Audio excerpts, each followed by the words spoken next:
जो तो प्रेम खिलन का चाओ,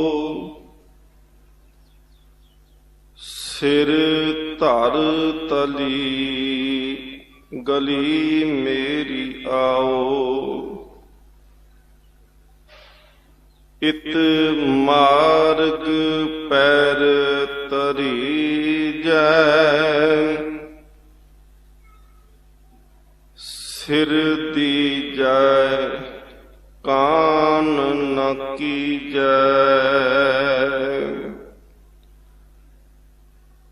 गगन दमामा बजियो, परियो निशान काओ।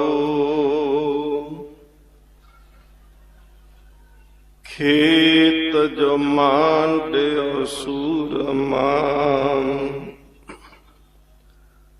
अब जुजन को दाओ। सूरा सो पहचानिया, जो लरै दीन के हित। पुरजा पुरजा कट मरै, कबहू न छाड़ै खेत। पुरजा पुरजा कट मरै,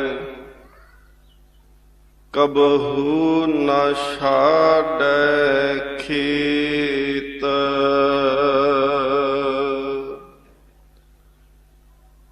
परम सन्मानयोग जुगो जुग अटल तखत चबर छत्र दे मालिक सतगुरु श्री गुरु ग्रंथ साहिब महाराज पातशाह जी दी पावन पवित्र हजूरी अंदर सजे हुए सालाना दीवाना दे विच कौम दे महान जरनैल जिन्हां ने हथ दे विच कलम फड़ के गुरबानी लिखण दी सेवा कीती, कि जेकर समा बनिया जालम नूं सोधन वास्ते उन्हां हत्थां दे विच खंडा फड़ के दुश्मन नूं उहदे कीते होए दा फल दिता ते शहादत दा जाम पी करके सिख जगत दे अंदर जिथे सतगुरां दा असीं सत्कार करदे हां, उथे ओ सिख जिन्हां ने सतगुरु महाराज पातशाह जी दी सिद्धांत तो सदके गए, असीं उन्हां नूं भी धन करके सत्कार दे ते उन्हां दे अगे नमस्कार करदे हां। सत्कारयोग अनोखे अमर शहीद धन धन बाबा दीप सिंह जी, जिन्हां दा अज शहीदी दिहाड़ा है, ते इस शहादत नूं नमस्कार करदिआं गुरमुख परिवार अते आप संगत ने उपराला कीता। श्री अखंड पाठ साहिब जी दे भोग तो उपरंत सतगुरु महाराज जी दी हजूरी अंदर आप जी दीवान हाल दे विच जुड़ के बैठे हो। इस स्थान दे हजूरी रागी जत्थे पासों आप जी ने गुरबानी दा अलाही कीर्तन सरवण कीता है। सतगुरु महाराज बख्शिश करन उस महान शहीद दे जीवन नूं असीं विचार सकीए। धन गुरु नानक दे महाराज जी दे बचन ने मन्ने की गत कही न जाए, जेको कहे पिछे पछताए कागद कलम न लिखन हार, मन्ने का वह करन विचार। ਕਿਸੇ ਗੁਰਮੁਖ ਦੇ ਜੀਵਨ ਨੂੰ ਅਸੀਂ ਸੰਪੂਰਨ ਤੌਰ ਤੇ ਵਿਚਾਰ ਤਾਂ ਨਹੀਂ ਸਕਦੇ, ਪਰ ਯਤਨ ਕਰੀਏ ਕਿ ਉਹਨਾਂ ਦੀ ਸ਼ਹਾਦਤ ਦਾ ਅੱਜ ਦਿਹਾੜਾ ਹੈ ਤੇ ਮਹਾਂਪੁਰਖ ਧੰਨ ਧੰਨ ਬਾਬਾ ਦੀਪ ਸਿੰਘ ਜੀ ਨੂੰ ਅਸੀਂ ਨਮਸਕਾਰ ਕਰਕੇ ਉਹਨਾਂ ਦੇ ਜੀਵਨ ਤੋਂ ਇਹ ਸੇਧ ਲੈ ਸਕੀਏ ਕਿ ਜੇਕਰ ਸਿੱਖੀ ਕਮਾਉਣੀ ਹੈ ਤੇ ਕਿਸ ਤਰ੍ਹਾਂ ਕਮਾਈ ਜਾਂਦੀ ਹੈ। ਆਪ ਸੰਗਤ ਕਿਰਪਾ ਕਰੋ, ਅਸੀਸ ਬਖਸ਼ੋ,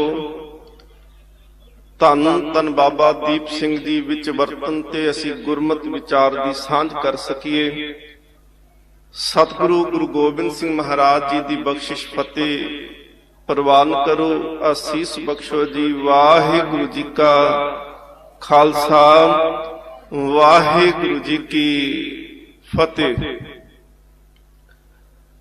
ਸਤਿਗੁਰੂ ਗੁਰੂ ਗੋਬਿੰਦ ਸਿੰਘ ਮਹਾਰਾਜ ਜੀ ਦੇ ਸਮੇਂ ਤੇ ਸਤਿਕਾਰਯੋਗ ਬਾਬਾ ਭਗਤਾ ਜੀ ਅਤੇ ਮਾਤਾ ਜਿਉਣੀ ਜੀ ਦੇ ਗ੍ਰਹਿ ਵਿਖੇ 26 ਜਨਵਰੀ ਸਨ 1682 ਨੂੰ ਅੰਮ੍ਰਿਤਸਰ ਉਸ ਵੇਲੇ ਦਾ ਜ਼ਿਲ੍ਹਾ ਤੇ ਅੱਜ ਤਰਨਤਾਰਨ ਹੈ, ਪਿੰਡ ਪਊਵਿੰਡ ਵਿਖੇ ਬਾਬਾ ਦੀਪ ਸਿੰਘ ਜੀ ਦਾ ਮਾਤਾ ਜਿਉਣੀ ਦੀ ਕੁੱਖ ਤੋਂ ਬਾਬਾ ਭਗਤਾ ਜੀ ਦੇ ਗ੍ਰਹਿ ਵਿਖੇ ਪ੍ਰਕਾਸ਼ ਹੋਇਆ, ਜਨਮ ਹੋਇਆ ਹੈ। ਪਰਿਵਾਰ ਸਤਿਗੁਰੂ ਗੁਰੂ ਗੋਬਿੰਦ ਸਿੰਘ ਮਹਾਰਾਜ ਪਾਤਸ਼ਾਹ ਜੀ ਦੇ ਚਰਨਾਂ ਦਾ ਭੌਰਾ ਹੈ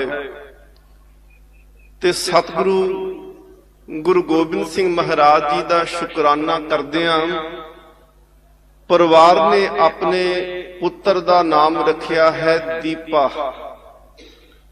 ਸਤਿਗੁਰ ਮਹਾਰਾਜ ਪਾਤਸ਼ਾਹ ਜੀ ਦੇ ਕੋਲ ਬਾਅਦ ਵਿੱਚ ਜਾ ਕੇ ਫਿਰ ਅੰਮ੍ਰਿਤ ਛਕਿਆ ਤੇ ਬਾਬਾ ਦੀਪ ਸਿੰਘ ਜੀ ਦੇ ਨਾਮ ਦੇ ਨਾਲ ਸਿੰਘ ਨਾਮ ਜਿਹੜਾ ਹੈ ਉਹ ਜੁੜਿਆ ਹੈ। 1682 ਬਾਬਾ ਜੀ ਦਾ ਜਨਮ ਪਹੂਵਿੰਡ ਨਗਰ ਵਿੱਚ ਹੋਇਆ। ਸਤਿਗੁਰ ਮਹਾਰਾਜ ਪਾਤਸ਼ਾਹ ਜੀ ਦੇ ਚਰਨਾਂ ਦੇ ਵਿੱਚ ਪਰਿਵਾਰ ਇੱਕ ਦਿਨ ਨਮਸਕਾਰ ਕਰਨ ਵਾਸਤੇ ਆਨੰਦਪੁਰ ਸਾਹਿਬ ਜਾਂਦੇ ਨੇ ਤੇ ਜਿਸ ਵੇਲੇ ਆਨੰਦਪੁਰ ਸਾਹਿਬ ਗਏ, ਭਾਈ ਦੀਪਾ ਜੀ, ਮਾਤਾ ਜਿਉਣੀ ਜੀ ਤੇ ਭਾਈ ਭਗਤਾ ਬਾਬਾ ਜੀ ਦੇ ਪਿਤਾ ਜੀ ਉਹ ਨਾਲ ਨੇ।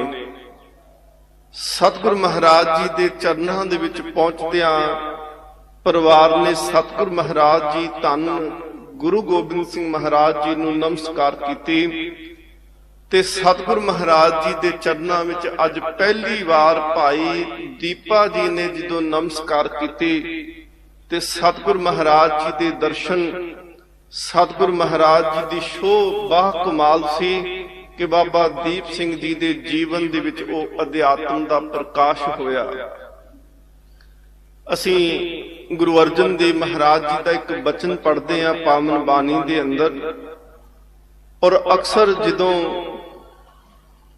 ਕਿਸੇ ਬੱਚੇ ਦਾ ਜਨਮ ਹੁੰਦਾ ਹੈ ਉਸ ਵੇਲੇ ਵੀ ਇਹ ਸ਼ਬਦ ਪੜ੍ਹੇ ਜਾਂਦੇ ਨੇ, ਪੂਤਾ ਮਾਤਾ ਕੀ ਅਸੀਸ। ਗੁਰੂ ਅਰਜਨ ਦੇਵ ਸੱਚੇ ਪਾਤਸ਼ਾਹ ਮਹਾਰਾਜ ਕਹਿੰਦੇ ਨੇ ਕਿ ਮਾਂ ਦੀ ਹਮੇਸ਼ਾ ਇਹ ਇੱਛਾ ਹੈ ਕਿ ਉਹ ਆਪਣੇ ਬੱਚੇ ਦੀ ਖੁਰਾਕ ਚੰਗੀ ਉਹਨੂੰ ਦੇ ਸਕੇ। ਮਾਂ ਦੀ ਇਹ ਹਮੇਸ਼ਾ ਇੱਛਾ ਰਹਿੰਦੀ ਹੈ ਕਿ ਉਹ ਖੁਰਾਕ ਦੇ ਨਾਲ ਪੁਸ਼ਾਕ ਜਿਹੜੀ ਹੈ ਉਹ ਵੀ ਚੰਗੀ ਆਪਣੇ ਬੱਚੇ ਨੂੰ ਦੇ ਸਕੇ। ਭਾਵੇਂ ਮਾਂ ਆਪਣੇ ਤਨ ਦੇ ਉੱਤੇ ਲੀਰਾਂ ਪਾ ਕੇ ਸਮਾਂ ਹੰਢਾ ਲਵੇ, ਪਰ ਹਰ ਮਾਂ ਚਾਹੁੰਦੀ ਹੈ ਕਿ ਮੇਰਾ ਬੱਚਾ ਉਹ ਤਨ ਦੇ ਉੱਤੇ ਸੁੰਦਰ ਪੁਸ਼ਾਕ ਪਹਿਨੇ, ਉਹ ਜਿਹੜੀ ਖੁਰਾਕ ਖਾਵੇ ਉਹ ਵੀ ਚੰਗੀ ਤੋਂ ਚੰਗੀ ਖਾਵੇ ਤਾਂ ਕਿ ਉਹ ਰਿਸ਼ਟ ਪੁਸ਼ਟ ਰਹਿ ਸਕੇ। ਤੇ ਤੀਸਰਾ, ਜਿਹੜੀਆਂ ਜਾਗਦੀਆਂ ਹੋਈਆਂ ਮਾਵਾਂ ਨੇ ਇਹ ਇਸ ਕਰਕੇ ਕਿਹਾ ਕਿ ਜਾਗਦੀ ਹੋਈ ਮਾਂ ਜਿਹੜੀ ਹੈ ਉਹ ਆਪਣੇ ਬੱਚੇ ਨੂੰ ਵਿਚਾਰ ਵੀ ਚੰਗੇ ਦੇਵੇਗੀ, ਤੇ ਜਿਹੜੀ ਮਾਂ ਇਸ ਮੋਹ ਮਾਇਆ ਦੀ ਨੀਂਦ ਦੇ ਵਿੱਚ ਸੋ ਚੁੱਕੀ ਏ ਉਹਨੂੰ ਪਤਾ ਹੀ ਨਹੀਂ ਲੱਗਦਾ ਕਿ ਬੱਚਾ ਜਵਾਨ ਕਿਦੋਂ ਹੋਇਆ, ਉਹਦੇ ਵਿਚਾਰਾਂ ਦੇ ਵਿੱਚ ਮਿਲਾਵਟ ਕਿਦੋਂ ਹੋਈ ਤੇ ਉਹਦੀ ਸੰਗਤ ਜਿਹੜੀ ਸੀ ਉਹ ਕੁਸੰਗਤ ਕਿਹੜੇ ਵੇਲੇ ਬਣ ਗਈ, ਉਹ ਬੁਰੀ ਸੰਗਤ ਵਿੱਚ ਕਿਹੜੇ ਸਮੇਂ ਪੈ ਗਿਆ। ਇਹ ਆਰੰਭਤਾ ਤੋਂ ਮਾਂ ਦਾ ਫਰਜ਼ ਸੀ। ਗੁਰੂ ਅਰਜਨ ਦੇਵ ਮਹਾਰਾਜ ਕਹਿੰਦੇ ਨੇ, ਕਾਪੜ ਪਤ ਪਰਮੇਸ਼ਰ ਰਾਖੀ, ਭੋਜਨ ਕੀਰਤਨ ਨੀਤ। ਸਤਿਗੁਰੂ ਮਹਾਰਾਜ ਪਾਤਸ਼ਾਹ ਕਹਿੰਦੇ ਨੇ ਕਿ हे ਜੀਵ, हे ਮਾਂ, ਜੇ ਤੂੰ ਪੁੱਤਰ ਦੇ ਵਾਸਤੇ ਮੰਗਣਾ ਹੈ ਤਾਂ ਉਹ ਕੱਪੜਾ ਮੰਗ ਜਿਹੜੀ ਪਰਮਾਤਮਾ ਦੀ ਸਿਫਤ ਸਲਾਹ ਦਾ ਹੋਵੇ। ਜੇ ਪੁੱਤਰ ਦੇ ਵਾਸਤੇ ਸਰੀਰਕ ਭੋਜਨ ਚੰਗਾ ਚਾਹੀਦਾ ਹੈ ਤੇ ਉਹਦੀ ਆਤਮਿਕ ਖੁਰਾਕ ਜਿਹੜੀ ਹੈ ਉਹ ਵੀ ਕੀਰਤਨ ਰੂਪ, ਭਗਤੀ ਰੂਪ ਜਿਹੜਾ ਭੋਜਨ ਹੈ ਉਹਦੀ ਮੰਗ ਰੱਖ।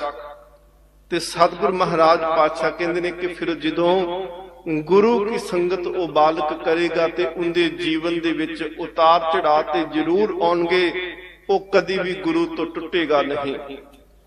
ਸਤਿਗੁਰ ਮਹਾਰਾਜ ਪਾਤਸ਼ਾਹ ਜੀ ਦੇ ਚਰਨਾਂ ਦੇ ਵਿੱਚ ਜਿਸ ਵੇਲੇ ਸਤਿਕਾਰਯੋਗ ਮਾਤਾ ਪਿਤਾ ਬਾਬਾ ਦੀਪ ਸਿੰਘ ਜੀ ਨੂੰ ਲੈ ਕੇ ਗਏ, ਬਾਬਾ ਦੀਪ ਸਿੰਘ ਜੀ ਨੇ ਸਤਿਗੁਰ ਮਹਾਰਾਜ ਜੀ ਦੇ ਦਰਸ਼ਨ ਕੀਤੇ ਤੇ ਧੰਨ ਗੁਰੂ ਗੋਬਿੰਦ ਸਿੰਘ ਮਹਾਰਾਜ ਜੀ ਦੇ ਉਹ ਪਹਿਲੇ ਦਰਸ਼ਨ ਸਨ ਜਿਹਨੂੰ ਬਾਣੀ ਦੇ ਵਿੱਚ ਪੜ੍ਹ ਕੇ ਦੇਖੋ ਤੇ ਮਹਾਰਾਜ ਕਹਿੰਦੇ ਦਰਸ਼ਨ ਪਰਸਿਆ ਗੁਰੂ ਕੈ ਜਨਮ ਮਰਨ ਦੁੱਖ ਜਾਹੇ। ਮਹਾਰਾਜ ਕਹਿੰਦੇ ਨੇ ਦਰਸ਼ਨ ਕਰਨ ਦੇ ਨਾਲ ਹੀ ਜਨਮ ਤੇ ਮਰਨ ਦਾ ਦੁੱਖ ਕੱਟਿਆ ਜਾਂਦਾ ਹੈ।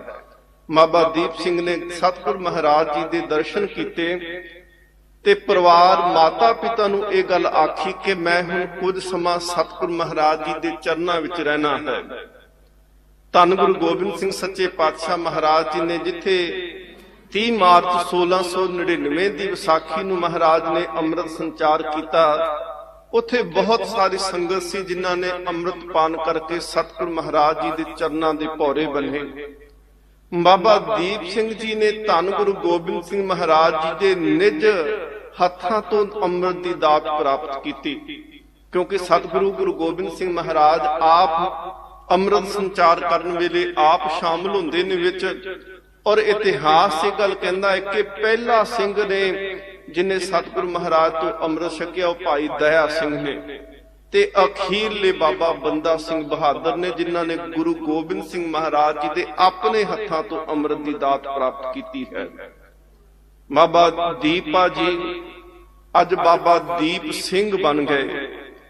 ਆਨੰਦਪੁਰ ਸਾਹਿਬ ਵਿੱਚ ਰਹਿੰਦਿਆਂ ਹੋਇਆਂ ਬਾਬਾ ਦੀਪ ਸਿੰਘ ਜੀ ਨੇ ਭਾਈ ਮਨੀ ਸਿੰਘ ਸਾਹਿਬ ਜਿਹੜੇ ਗੁਰੂ ਹਰਿਰਾਏ ਸਾਹਿਬ ਮਹਾਰਾਜ ਜੀ ਦੇ ਸਮੇਂ ਤੇ ਸਤਿਗੁਰ ਮਹਾਰਾਜ ਜੀ ਦੇ ਚਰਨਾਂ ਦੇ ਵਿੱਚ ਆਏ ਤੇ ਧੰਨ ਗੁਰੂ ਹਰਿਰਾਏ ਸਾਹਿਬ ਮਹਾਰਾਜ ਨੇ ਪੁੱਛਿਆ ਸੀ ਕਿ ਇਸ ਬੱਚੇ ਦਾ ਨਾਮ ਕੀ, ਤੇ ਪਰਿਵਾਰ ਨੇ ਮਾਤਾ ਪਿਤਾ ਕਹਿੰਦੇ ਜੀ ਮਨੀਆਂ ਰੱਖਿਆ ਹੈ। ਤੇ ਗੁਰੂ ਹਰਿਰਾਏ ਸਾਹਿਬ ਮਹਾਰਾਜ ਕਹਿੰਦੇ ਇਹ ਮਨੀਆਂ ਹੋਏਗੋ ਗੁਨੀਆਂ। ਧੰਨ ਗੁਰੂ ਹਰਿਰਾਏ ਸਾਹਿਬ ਕਹਿੰਦੇ ਇਹ ਮਨੀਆਂ ਇਹ ਗੁਨਾਹ ਦੀ ਖਾਨ ਹੋਵੇਗਾ। ਸਤਿਗੁਰ ਮਹਾਰਾਜ ਪਾਤਸ਼ਾਹ ਜੀ ਦੀ ਸ਼ਰਨ ਵਿੱਚ ਭਾਈ ਮਨੀ ਸਿੰਘ ਸਾਹਿਬ ਨੇ ਤੇ ਉਹਨਾਂ ਦੀ ਸੰਗਤ ਜਿਹੜੀ ਹੈ ਅੱਜ ਬਾਬਾ ਦੀਪ ਸਿੰਘ ਜੀ ਨੂੰ ਮਿਲੀ। ਬਾਬਾ ਦੀਪ ਸਿੰਘ ਜੀ ਨੇ ਆਨੰਦਪੁਰ ਸਾਹਿਬ ਦੇ ਵਿੱਚ ਰਹਿ ਕਰਕੇ ਇਤਿਹਾਸਕਾਰ ਲਿਖਦੇ ਨੇ ਕਿ ਭਾਈ ਮਨੀ ਸਿੰਘ ਸਾਹਿਬ ਤੋਂ ਸੰਥਿਆ ਪ੍ਰਾਪਤ ਕੀਤੀ।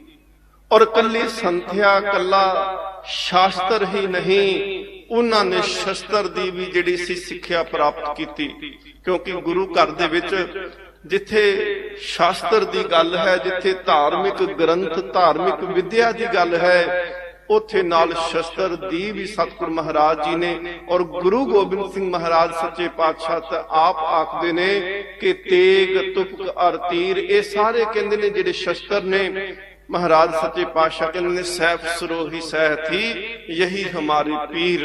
ਮਹਾਰਾਜ ਕਹਿੰਦੇ ਨੇ ਇਹ ਸ਼ਸਤਰ ਸਾਡੇ ਪੀਰ ਨੇ। ਸਤਿਗੁਰ ਮਹਾਰਾਜ ਸੱਚੇ ਪਾਤਸ਼ਾਹ ਜੀ ਦੀ ਸ਼ਰਨ ਵਿੱਚ ਰਹਿ ਕੇ ਬਾਬਾ ਦੀਪਾ ਜੀ ਬਾਬਾ ਦੀਪ ਸਿੰਘ ਬਣੇ।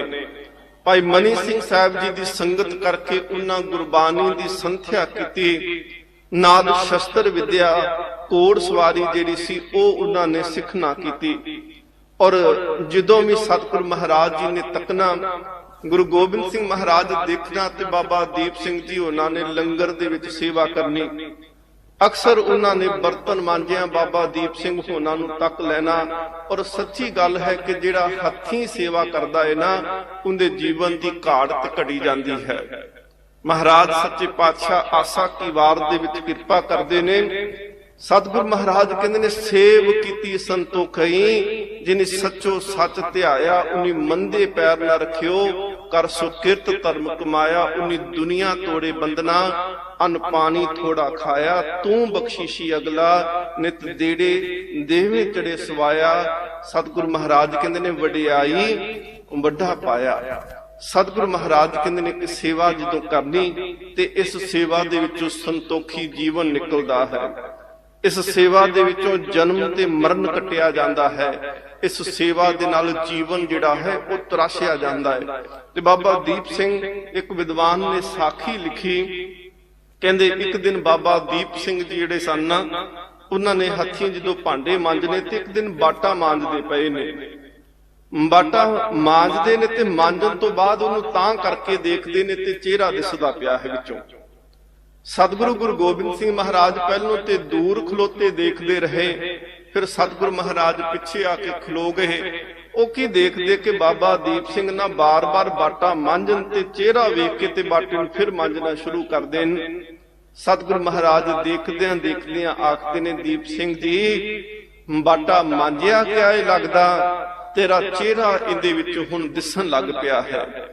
ਬਾਬਾ ਦੀਪ ਸਿੰਘ ਜੀ ਨੇ ਜਦੋਂ ਪਿੱਛੇ ਮੁੜ ਕੇ ਦੇਖਿਆ ਤੇ ਧੰਨ ਗੁਰੂ ਗੋਬਿੰਦ ਸਿੰਘ ਮਹਾਰਾਜ ਪਾਤਸ਼ਾਹ ਜੀ ਖੜੇ ਨੇ ਤੇ ਸਤਿਗੁਰੂ ਮਹਾਰਾਜ ਜੀ ਨੂੰ ਹੱਥ ਜੋੜ ਕੇ ਆਖਿਆ, ਮਹਾਰਾਜ ਬਾਟਾ ਤੇ ਮਾਂਜਿਆ ਗਿਆ, ਇਹਨੂੰ ਜਦੋਂ ਮੈਂ ਮਾਂਜ ਕੇ ਤਾਂ ਨੂੰ ਕਰਦਾ ਤੇ ਇਹਦੇ ਵਿੱਚੋਂ ਦੀਪ ਸਿੰਘ ਦਿਖਦਾ ਪਿਆ ਏ, ਮੈਂ ਤਾਂ ਦੁਬਾਰਾ ਮਾਂਜਣ ਲੱਗ ਪੈਣਾ, ਅਜੇ ਗੁਰੂ ਗੋਬਿੰਦ ਸਿੰਘ ਨਹੀਂ ਦਿਸਦਾ ਪਿਆ। ਭਾਵ ਇਹ ਸੀ ਕਿ ਜਦੋਂ ਅਸੀਂ ਮਨ ਰੂਪੀ ਬਾਟੇ ਨੂੰ ਮਾਂਜਾਂਗੇ ਤੇ ਮਨ ਰੂਪੀ ਬਾਟਾ ਇੰਨਾ ਕੁ ਸਾਫ਼ ਹੋ ਜਾਏਗਾ ਕਿ ਫਿਰ ਮੈਂ ਦੀ ਥਾਂ ਤੇ ਕੇਵਲ ਤੂੰ ਰਹਿ ਜਾਵੇਂਗਾ। ਭਗਤ ਸਾਹਿਬ ਜੀ ਬਚਨ ਕਹਿੰਦੇ ਨਾ, ਤੂੰ ਤੂੰ ਕਰਤਾ ਤੂੰ ਹੁਆ, ਮੁਝ ਮੇ ਰਹਾ ਨਾ ਹੂੰ, ਜਬ ਆਪਾ ਪਰ ਕਾ ਮਿਟ ਗਿਆ ਜਤ ਦੇਖੋ ਤਤ ਤੂੰ। ਸਤਿਗੁਰੂ ਮਹਾਰਾਜ ਸੱਚੇ ਪਾਤਸ਼ਾਹ ਅਜੇ ਵੀ ਦੀਪ ਸਿੰਘ ਦਿਸਦਾ ਪਿਆ ਹੈ। ਮਹਾਰਾਜ ਸੱਚੇ ਪਾਤਸ਼ਾਹ ਅਜੇ ਗੁਰੂ ਗੋਬਿੰਦ ਸਿੰਘ ਨਹੀਂ ਦਿਸਦਾ ਪਿਆ। ਸਤਿਗੁਰੂ ਮਹਾਰਾਜ ਖੁਸ਼ ਹੋਏ, ਅਸੀਸ ਮਹਾਰਾਜ ਜੀ ਨੇ ਦਿੱਤੀ। ਬਹੁਤ ਸਮਾਂ ਉੱਥੇ ਬੀਤਿਆ ਜਿੱਥੇ ਕਲਗੀਧਰ ਪਾਤਸ਼ਾਹ ਜੀ ਨੇ ਆਨੰਦ ਦੀ ਪੁਰੀ ਨੂੰ ਬਹੁਤ ਸਮਾਂ ਦੇ ਕਰਕੇ ਸਤਿਗੁਰੂ ਮਹਾਰਾਜ ਜੀ ਨੇ ਸਵਾਰਿਆ। ਸਮਾਂ ਆਇਆ, ਪਰਿਵਾਰ ਭਾਈ ਭਗਤਾ ਜੀ ਤੇ ਮਾਤਾ ਜਿਉਨੀ ਜੀ ਸਤਿਗੁਰੂ ਮਹਾਰਾਜ ਜੀ ਦੇ ਚਰਨਾਂ ਵਿੱਚ ਆਏ। ਸਤਿਗੁਰੂ ਮਹਾਰਾਜ ਜੀ ਨੂੰ ਨਮਸਕਾਰ ਕੀਤੀ।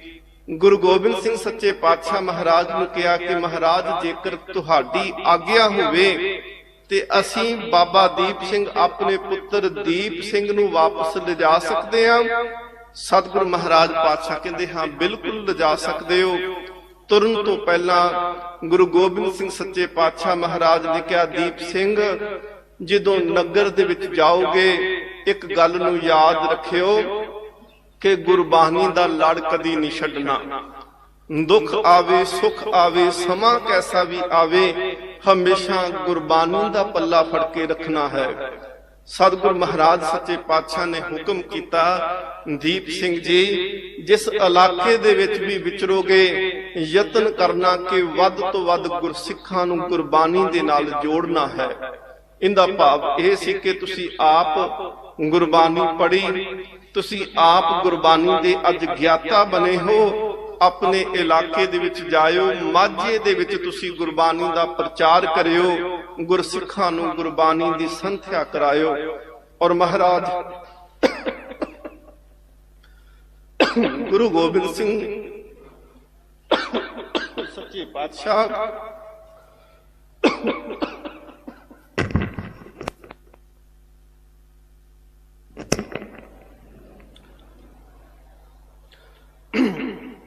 ਮਹਾਰਾਜ ਗੁਰੂ ਗੋਬਿੰਦ ਸਿੰਘ ਸੱਚੇ ਪਾਤਸ਼ਾਹ ਨੇ ਕਿਹਾ ਕਿ ਨਾਲ ਤੁਸੀਂ ਸਿੱਖਾਂ ਨੂੰ ਸ਼ਸਤਰ ਦੀ ਵਿਦਿਆ ਦੇਣੀ ਹੈ। ਬਾਬਾ ਦੀਪ ਸਿੰਘ ਸਾਹਿਬ ਉਹਨਾਂ ਨੇ ਸਤਿਗੁਰੂ ਮਹਾਰਾਜ ਜੀ ਦੇ ਚਰਨ ਪਰਸੇ। ਚਰਨ ਪਰਸਨ ਤੋਂ ਬਾਅਦ ਵਿੱਚ ਉਹ ਆਪਣੇ ਨਗਰ ਜਿਹੜੇ ਸਨ ਉਹ ਪਉਵਿੰਡ ਆਏ। ਪਉਵਿੰਡ ਨਗਰ ਤੁਸੀਂ ਦਰਸ਼ਨ ਕੀਤੇ ਹੋਣਗੇ ਕਿ ਜਦੋਂ ਤੁਸੀਂ ਤਰਨਤਾਰਨ ਸਾਹਿਬ ਤੋਂ ਖੇਮਕਰਨ ਨੂੰ ਜਾਂਦੇ ਹੋ ਤੇ ਭਿੱਖੀਵਿੰਡ ਦੇ ਲਾਗੇ ਇਹ ਨਗਰ ਹੈ ਪਉਵਿੰਡ, ਤੇ ਅੱਜ ਵੀ ਉਸ ਸਥਾਨ ਦੀ ਇਤਿਹਾਸਕ ਜਿਹੜੀ ਹੈ ਉਹ ਮਹਾਨਤਾ ਹੈ। ਬਾਬਾ ਦੀਪ ਸਿੰਘ ਜੀ ਆਪਣੇ ਨਗਰ ਦੇ ਵਿੱਚ ਰਹੇ। ਉਧਰੋਂ ਗੁਰੂ ਗੋਬਿੰਦ ਸਿੰਘ ਮਹਾਰਾਜ ਸੱਚੇ ਪਾਤਸ਼ਾਹ ਆਨੰਦਪੁਰ ਸਾਹਿਬ ਦੇ ਵਿੱਚ ਨੇ। ਪਹਾੜੀ ਰਾਜਿਆਂ ਨੇ ਔਰੰਗਜ਼ੇਬ ਦੇ ਨਾਲ ਮਿਲ ਕਰਕੇ ਆਨੰਦਪੁਰ ਸਾਹਿਬ ਨੂੰ ਘੇਰਾ ਪਾਉਣਾ ਕੀਤਾ ਹੈ। ਸਤਿਗੁਰੂ ਮਹਾਰਾਜ ਪਾਤਸ਼ਾਹ ਜੀ ਦੇ ਕਿਲੇ ਨੂੰ ਕਰੀਬਨ 8 ਮਹੀਨੇ ਜਿਹੜਾ ਸੀ ਉਹ ਘੇਰਾ ਪਿਆ ਰਿਹਾ। ਸਤਿਗੁਰੂ ਗੁਰੂ ਗੋਬਿੰਦ ਸਿੰਘ ਸੱਚੇ ਪਾਤਸ਼ਾਹ ਮਹਾਰਾਜ 8 ਮਹੀਨੇ ਤੋਂ ਬਾਅਦ ਮਹਾਰਾਜ ਜੀ ਨੇ ਪੋਹ ਦੇ ਮਹੀਨੇ ਵਿੱਚ ਆਨੰਦਪੁਰ ਸਾਹਿਬ ਦਾ ਕਿਲਾ ਛੱਡਣਾ ਕੀਤਾ ਹੈ। ਬਾਬਾ ਦੀਪ ਸਿੰਘ ਜੀ ਉਸ ਵੇਲੇ ਆਪਣੇ ਨਗਰ ਦੇ ਵਿੱਚ ਸਨ। ਔਰ ਇਤਿਹਾਸ ਦਾ ਇਹ ਪੱਖ ਵੀ ਜ਼ਰੂਰੀ ਹੈ, ਕਿਉਂਕਿ ਜਿੰਨੀ ਦੇਰ ਤੱਕ ਸਤਿਗੁਰ ਮਹਾਰਾਜ ਇਸ ਮਾਤ ਲੋਕ ਦੇ ਵਿੱਚ ਨੇ ਤੇ ਬਾਬਾ ਦੀਪ ਸਿੰਘ ਜੀ ਦਾ ਜੀਵਨ ਵਿਚਾਰਦਿਆਂ ਸਾਨੂੰ ਇਹ ਗੱਲ ਯਾਦ ਰੱਖਣੀ ਪਏਗੀ ਕਿ ਬਾਬਾ ਦੀਪ ਸਿੰਘ ਉਹ ਸਿੱਖ ਨੇ ਜਿਨ੍ਹਾਂ ਨੇ ਸਤਿਗੁਰ ਸੱਚੇ ਪਾਤਸ਼ਾਹ ਮਹਾਰਾਜ ਜੀ ਦੇ ਦਰਸ਼ਨ ਸਨ 1682 ਤੋਂ ਲੈ ਕੇ ਕਰੀਬਨ 1708 ਤੱਕ ਲਗਾਤਾਰ ਕੀਤੇ ਨੇ। ਮਹਾਰਾਜ ਜੀ ਦੀ ਸ਼ਰਨ ਵਿੱਚ ਰਹੇ। ਔਰ ਇਤਿਹਾਸ ਦੇ ਵਿੱਚ ਇੱਕ ਘਟਨਾ ਮਿਲਦੀ ਹੈ ਜੀ ਕਿ ਦੇਖੋ ਉਹ ਕਿੰਨੇ ਭਾਗਾਂ ਵਾਲੇ ਜੀਵ ਹੋਣਗੇ ਜਿਨ੍ਹਾਂ ਨੇ ਧੰਨ ਗੁਰੂ ਗੋਬਿੰਦ ਸਿੰਘ ਮਹਾਰਾਜ ਜੀ ਦੇ ਦਰਸ਼ਨ ਕੀਤੇ। ਮਹਾਰਾਜਾ ਰਣਜੀਤ ਸਿੰਘ ਦਾ ਜਦੋਂ ਸਮਾਂ ਸੀ ਨਾ ਤੇ ਮਹਾਰਾਜਾ ਰਣਜੀਤ ਸਿੰਘ ਜੀ ਨੇ ਉਹਨਾਂ ਨੇ ਇੱਕ ਵਾਰੀ ਐਲਾਨ ਕੀਤਾ ਕਿ ਕੋਈ ਐਸਾ ਸਿੱਖ ਹੋਵੇ, ਕੋਈ ਵੀ ਹੋਵੇ ਜਿਹੜਾ ਇਹ ਆ ਕੇ ਦੱਸੇ ਕਿ ਮੈਂ ਗੁਰੂ ਗੋਬਿੰਦ ਸਿੰਘ ਜੀ ਦੇ ਆਪਣੀਆਂ ਅੱਖਾਂ ਦੇ ਨਾਲ ਦਰਸ਼ਨ ਕੀਤੇ। ਉਹਦੇ ਦਰਬਾਰ ਦੇ ਵਿੱਚ ਕਰੀਬਨ 100 ਸਾਲ ਤੋਂ ਉੱਪਰ ਦਾ ਇੱਕ ਬਜ਼ੁਰਗ ਉਹਨੇ ਜਾ ਕੇ ਜਿਹੜਾ ਸੀ ਮਹਾਰਾਜਾ ਰਣਜੀਤ ਸਿੰਘ ਨੂੰ ਫਤਿਹ ਬੁਲਾ ਕੇ ਆਖਿਆ, ਕਹਿਣ ਲੱਗੇ ਜੀ ਮੈਂ ਮਹਾਰਾਜਾ ਰਣਜੀਤ ਸਿੰਘ ਜੀ ਮੈਂ ਗੁਰੂ ਗੋਬਿੰਦ ਸਿੰਘ ਮਹਾਰਾਜ ਜੀ ਦੇ ਦਰਸ਼ਨ ਕੀਤੇ ਨੇ। ਸਤਿਗੁਰੂ ਗੁਰੂ ਗੋਬਿੰਦ ਸਿੰਘ ਮਹਾਰਾਜ ਦੇ ਜਿਸ ਵੇਲੇ ਮੈਂ ਦਰਸ਼ਨ ਕੀਤੇ ਸੀ ਉਸ ਵੇਲੇ ਮੈਂ 5 ਸਾਲ ਦਾ ਸੀ। ਮੈਂ ਗੁਰੂ ਗੋਬਿੰਦ ਸਿੰਘ ਮਹਾਰਾਜ ਨੂੰ ਨੇੜੇ ਖਲੋ ਕਰਕੇ ਮਹਾਰਾਜ ਨੂੰ ਤੱਕਿਆ ਸੀ। ਮਹਾਰਾਜਾ ਰਣਜੀਤ ਸਿੰਘ ਆਪਣੇ ਸਿੰਘਾਸਣ ਤੋਂ ਉੱਠ ਕਰਕੇ ਉਸ ਬਜ਼ੁਰਗ ਦੇ ਕੋਲ ਆਇਆ ਤੇ ਆਪਣੀ ਦਾੜੀ ਦੇ ਨਾਲ ਉਹਦੇ ਚਰਨਾਂ ਨੂੰ ਜਿਹੜਾ ਸੀ ਸਾਫ਼ ਕਰਕੇ ਆਖਿਆ, ਕਹਿੰਦੇ ਅੱਜ ਮੇਰਾ ਜੀਵਨ ਧਨ ਹੋ ਗਿਆ, ਅੱਜ ਮੈਂ ਉਹਦੇ ਦਰਸ਼ਨ ਕਰ ਲਏ ਜਿਨੇ ਮੇਰੇ ਸਤਿਗੁਰੂ ਗੁਰੂ ਗੋਬਿੰਦ ਸਿੰਘ ਦੇ ਦਰਸ਼ਨ ਕੀਤੇ ਨੇ। ਬਾਬਾ ਦੀਪ ਸਿੰਘ ਸਾਹਿਬ ਜਿਨ੍ਹਾਂ ਨੇ ਸਤਿਗੁਰੂ ਮਹਾਰਾਜ ਜੀ ਦੇ ਕੋਲ ਰਹਿ ਕਰਕੇ ਬੇਅੰਤ ਸੇਵਾਵਾਂ ਹੱਥੀਂ ਕੀਤੀਆਂ, ਜਦੋਂ ਸਤਿਗੁਰੂ ਗੁਰੂ ਗੋਬਿੰਦ ਸਿੰਘ ਸੱਚੇ ਪਾਤਸ਼ਾਹ ਮਹਾਰਾਜ ਆਨੰਦਪੁਰ ਸਾਹਿਬ ਛੱਡਿਆ, ਸਤਿਗੁਰੂ ਮਹਾਰਾਜ ਜੀ ਦਾ ਪ੍ਰਵਾਦ ਜਿਹੜਾ ਸੀ ਉਹ ਸਰਸਾਂ ਦੇ ਕਿਨਾਰੇ ਤੇ ਜਿਹੜਾ ਸੀ ਉਹ 3 ਹਿੱਸਿਆਂ ਦੇ ਵਿੱਚ ਹੋਇਆ। ਸਤਿਗੁਰੂ ਮਹਾਰਾਜ ਜੀ ਦੇ ਨਾਲ 2 ਵੱਡੇ ਸਾਹਿਬਜ਼ਾਦੇ ਉਹ ਚਮਕੌਰ ਦੀ ਗੜੀ ਤੱਕ ਪਹੁੰਚੇ ਤੇ ਜਿਨ੍ਹਾਂ ਦੀ ਉੱਥੇ ਸ਼ਹਾਦਤ ਤੇ 3 ਪਿਆਰੇ 5 ਪਿਆਰਿਆਂ ਚੋਂ 3 ਪਿਆਰੇ ਨੇ ਜਿਨ੍ਹਾਂ ਦੀ ਚਮਕੌਰ ਦੀ ਗੜੀ ਦੇ ਵਿੱਚ ਉਸ ਮੈਦਾਨ ਦੇ ਵਿੱਚ ਸ਼ਹਾਦਤ ਹੋਈ ਹੈ। ਦੂਸਰਾ ਪਰਿਵਾਰ ਦਾ ਹਿੱਸਾ ਮਾਤਾ ਗੁਜਰੀ ਜੀ ਤੇ ਦੋਨੋਂ ਹੀ ਛੋਟੇ ਸਾਹਿਬਜ਼ਾਦੇ, ਉਹਨਾਂ ਦਾ ਸਫ਼ਰ ਜਿਹੜਾ ਸੀ ਆਨੰਦਪੁਰ ਸਾਹਿਬ ਤੋਂ ਚੱਲ ਕੇ ਉਹ ਸਰਹੰਦ ਦੇ ਜਿਹੜੀਆਂ ਉਹ ਨੀਹਾਂ ਤੱਕ ਜਿਹੜਾ ਸੀ ਜਾ ਕੇ ਸੰਪੂਰਨ ਹੋਇਆ। ਤੀਸਰਾ ਹਿੱਸਾ ਮਾਤਾ ਸੁੰਦਰ ਕੌਰ ਜੀ, ਮਾਤਾ ਸਾਹਿਬ ਕੌਰ ਜੀ ਤੇ ਭਾਈ ਮਨੀ ਸਿੰਘ ਸਾਹਿਬ, ਇਹ ਤਿੰਨੋਂ ਜਿਹੜੇ ਸੀ ਸਤਿਗੁਰ ਮਹਾਰਾਜ ਜੀ ਦੇ ਨਾਲੋਂ ਉਸ ਵੇਲੇ ਵਿਛੜੇ ਤੇ ਜਦੋਂ ਸਰਸਾਂ ਦਾ ਪਾਣੀ ਜਿਹੜਾ ਸੀ ਉਹ ਹੜ੍ਹ ਦੇ ਰੂਪ ਦੇ ਵਿੱਚ ਸਿੱਖਾਂ ਨੂੰ ਰੋੜਦਾ ਪਿਆ ਸੀ, ਉਸ ਵੇਲੇ ਭਾਈ ਮਨੀ ਸਿੰਘ ਤੇ ਦੋਨੋਂ ਮਾਤਾਵਾਂ ਜਿਹੜੀਆਂ ਸੀ ਉਹ ਸਫ਼ਰ ਕਰਦਿਆਂ ਜਿਹੜਾ ਸੀ ਉਹ ਦਿੱਲੀ ਪਹੁੰਚ ਜਾਂਦੇ ਨੇ। ਸਤਿਗੁਰੂ ਮਹਾਰਾਜ ਸੱਚੇ ਪਾਤਸ਼ਾਹ ਉਹਨਾਂ ਨੇ ਚਮਕੌਰ ਦੀ ਗੜੀ ਤੋਂ ਬਾਅਦ ਵਿੱਚ ਮਾਛੀਵਾੜੇ ਮਹਾਰਾਜ ਰੁਕੇ। ਮਾਛੀਵਾੜੇ ਤੋਂ ਸਤਿਗੁਰੂ ਮਹਾਰਾਜ ਰਾਏ ਕੱਲੇ ਦੇ ਕੋਲ ਗਏ। ਉਥੋਂ ਸਤਿਗੁਰੂ ਮਹਾਰਾਜ ਪਾਤਸ਼ਾਹ ਜੀ ਨੂੰ ਇਹ ਪਤਾ ਲੱਗਿਆ ਕਿ ਪਰਿਵਾਰ ਜਿਹੜਾ ਹੈ ਮਾਤਾ ਜੀ ਤੇ ਛੋਟੇ ਸਾਹਿਬਜ਼ਾਦੇ ਵੀ ਸ਼ਹੀਦ ਹੋ ਚੁੱਕੇ ਨੇ। ਮਹਾਰਾਜ ਫਿਰ ਉਥੋਂ ਮਾਲਵੇ ਦੀ ਧਰਤੀ ਨੂੰ ਮਹਾਰਾਜ ਜੀ ਨੇ ਜਿਹੜਾ ਤੁਰਨਾ ਕੀਤਾ। ਪਿੱਛੇ ਫੌਜ ਆਈ। ਅਖੀਰਲੀ ਲੜਾਈ ਜਿਹੜੀ ਹੈ ਉਹ ਖਿਦਰਾਣੇ ਦੀ ਢਾਬ ਤੇ ਹੁੰਦੀ ਏ। ਸਤਿਗੁਰ ਸੱਚੇ ਪਾਤਸ਼ਾਹ ਮਹਾਰਾਜ ਜੀ ਨੇ ਉਹ ਮੁਕਤਸਰ ਦੇ ਅਸਥਾਨ ਜਿੱਥੇ ਗੁਰਦੁਆਰਾ ਟੁੱਟੀ ਗੰਢੀ ਸਾਹਿਬ ਹੈ, ਸਤਿਗੁਰ ਸੱਚੇ ਪਾਤਸ਼ਾਹ ਮਹਾਰਾਜ ਉੱਥੇ ਗਏ ਤੇ ਉਸ ਸਥਾਨ ਤੇ ਜਿਹੜਾ ਸਿੰਘਾਂ ਨੇ ਆਖਰੀ ਲੜਾਈ ਸਤਿਗੁਰ ਮਹਾਰਾਜ ਜੀ ਦੀ ਕਮਾਨ ਹੇਠ ਲੜੀ। ਮਹਾਰਾਜ ਉਸ ਤੋਂ ਉਪਰੰਤ ਫਿਰ ਦਮਦਮਾ ਸਾਹਿਬ ਤਲਵੰਡੀ ਸਾਬੋ ਦੇ ਅਸਥਾਨ ਤੇ ਪਹੁੰਚਦੇ ਆ।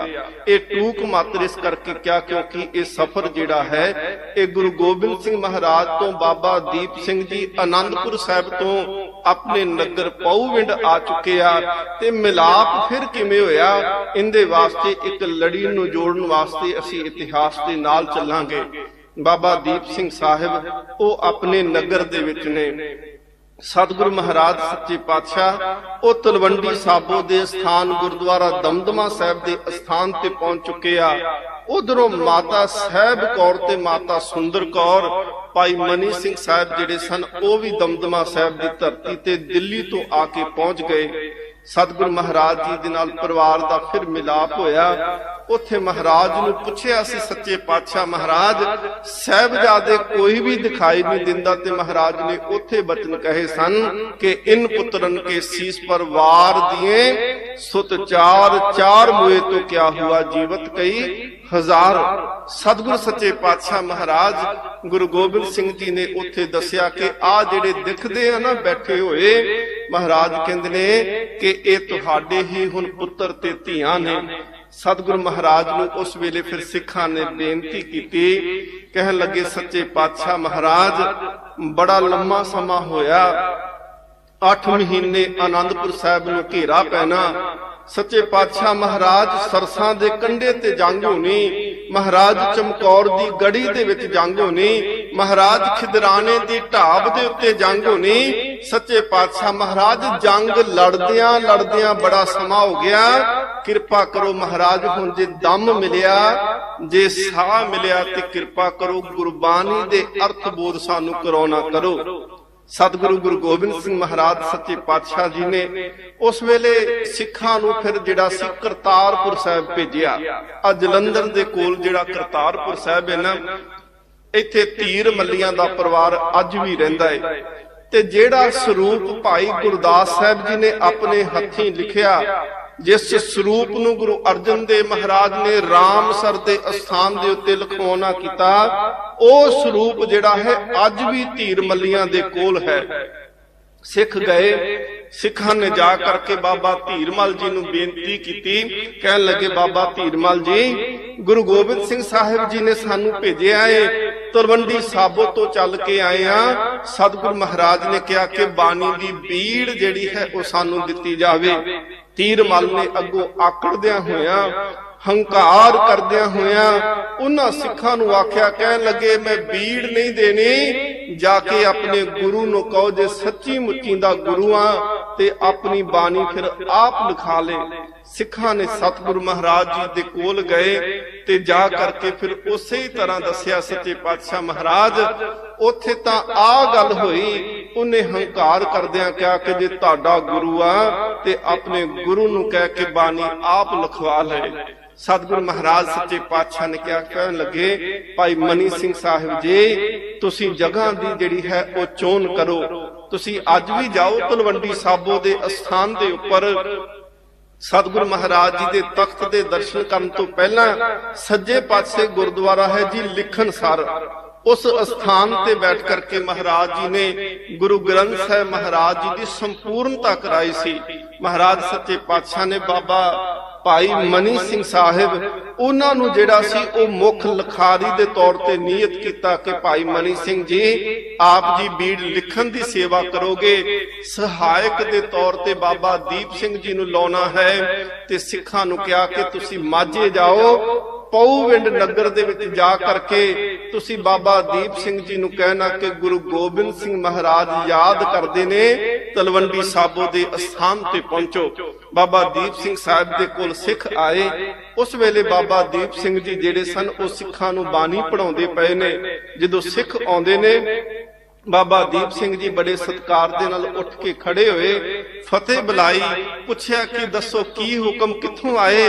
ਕਹਿਣ ਲੱਗੇ ਜੀ ਅਸੀਂ ਤਲਵੰਡੀ ਸਾਬੋ ਤੋਂ ਆਏ ਆ ਤੇ ਧੰਨ ਗੁਰੂ ਗੋਬਿੰਦ ਸਿੰਘ ਮਹਾਰਾਜ ਸੱਚੇ ਪਾਤਸ਼ਾਹ ਨੇ ਭੇਜਿਆ ਕਿ ਬਾਬਾ ਦੀਪ ਸਿੰਘ ਜੀ ਨੂੰ ਤਲਵੰਡੀ ਸਾਬੋ ਬੁਲਾ ਕੇ ਲੈ ਕੇ ਆਓ।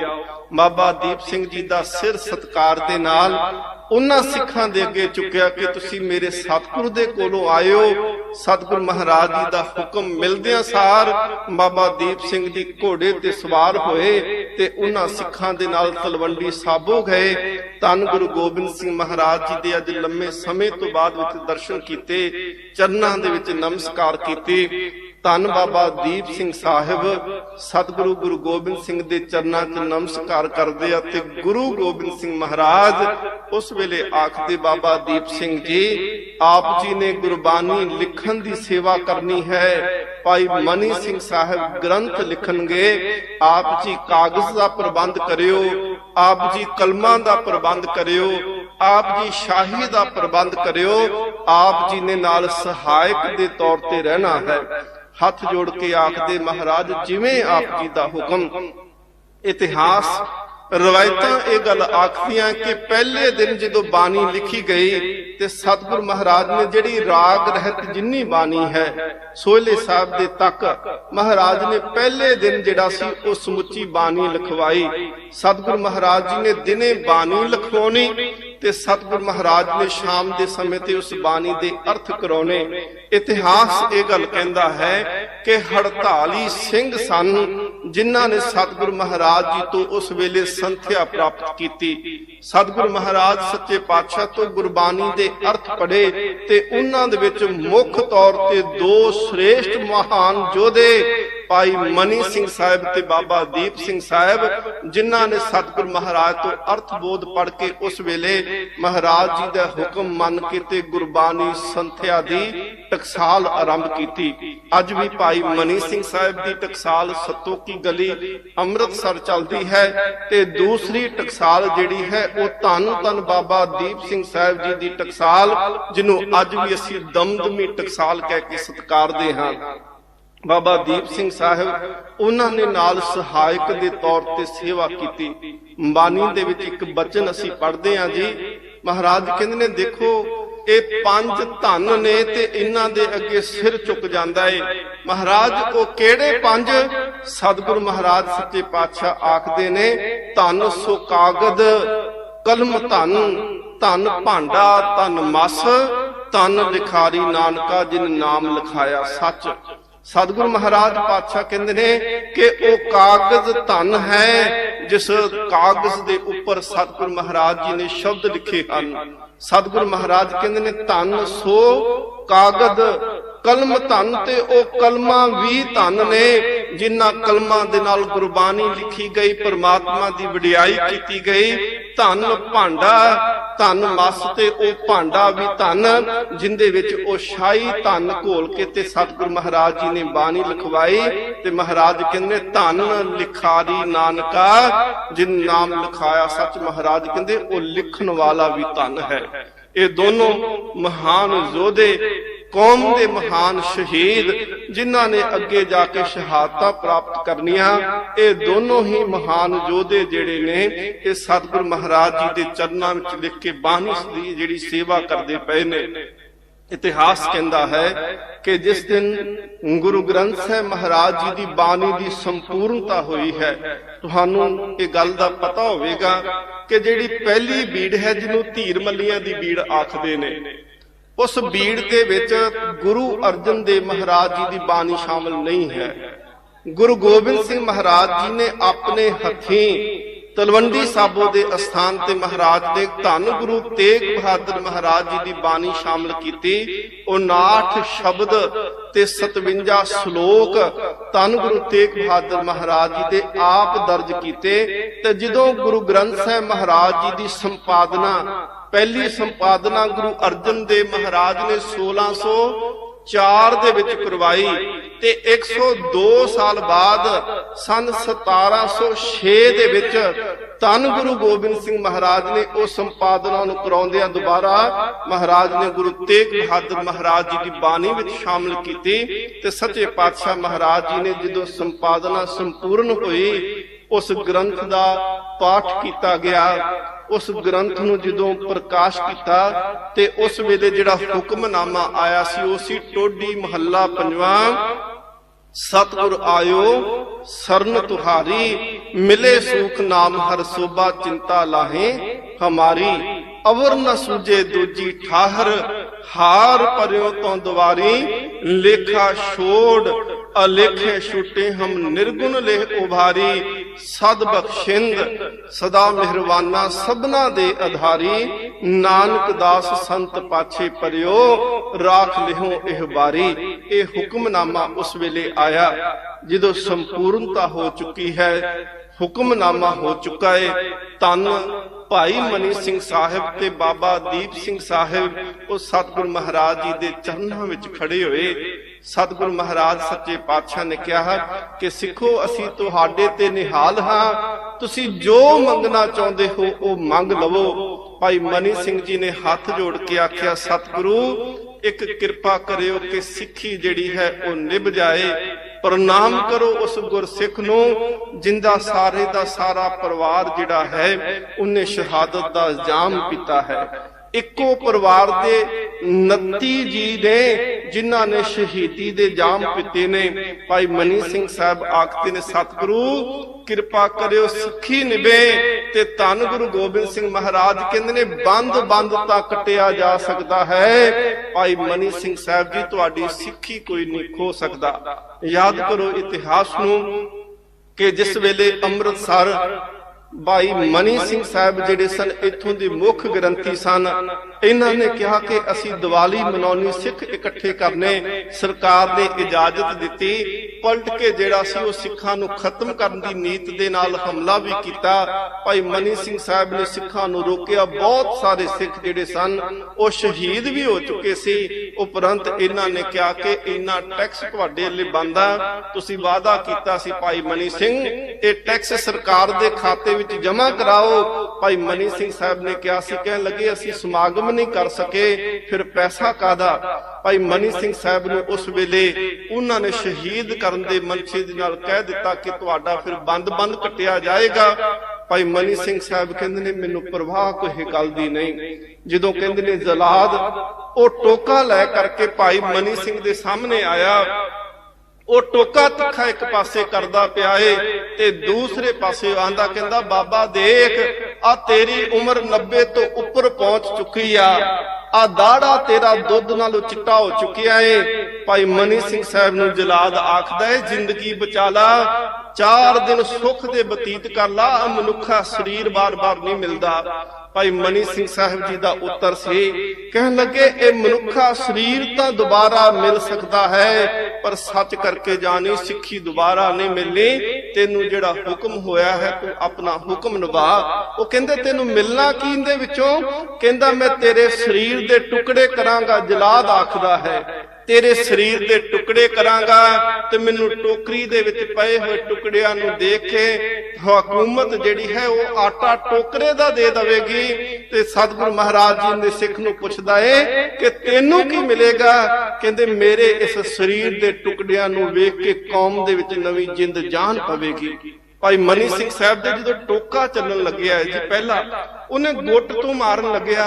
ਭਾਈ ਮਨੀ ਸਿੰਘ ਨੇ ਹੱਥ ਫੜ ਕੇ ਰੋਕ ਦਿੱਤਾ, ਕਹਿਣ ਲੱਗਾ ਤੈਨੂੰ ਹੁਕਮ ਆ, ਤੂੰ ਬੰਦ ਕੱਟੀ ਤੇ ਬੰਦ ਇੱਥੋਂ ਸ਼ੁਰੂ ਨਹੀਂ ਹੋਣਾ, ਇਹ ਪੋਟੇ ਤੋਂ ਸ਼ੁਰੂ ਹੋਵੇਗਾ। ਇਤਿਹਾਸ ਇਹ ਗੱਲ ਲਿਖਦਾ ਹੈ ਕਿ 72 ਟੁਕੜੇ ਭਾਈ ਮਨੀ ਸਿੰਘ ਸਾਹਿਬ ਦੇ ਸਰੀਰ ਦੇ ਕੀਤੇ ਗਏ ਸਨ। ਫਿਰ ਉਹਨਾਂ ਦੀ ਸ਼ਹਾਦਤ ਦਾ ਉਹਨਾਂ ਨੇ ਜਾਮ ਪੀਤਾ। ਅੱਜ ਅਰਦਾਸ ਕੀਤੀ ਮਹਾਰਾਜ ਜੀ ਦੇ ਚਰਨਾਂ ਵਿੱਚ, ਮਹਾਰਾਜ ਸਿੱਖੀ ਨਿਭੇ।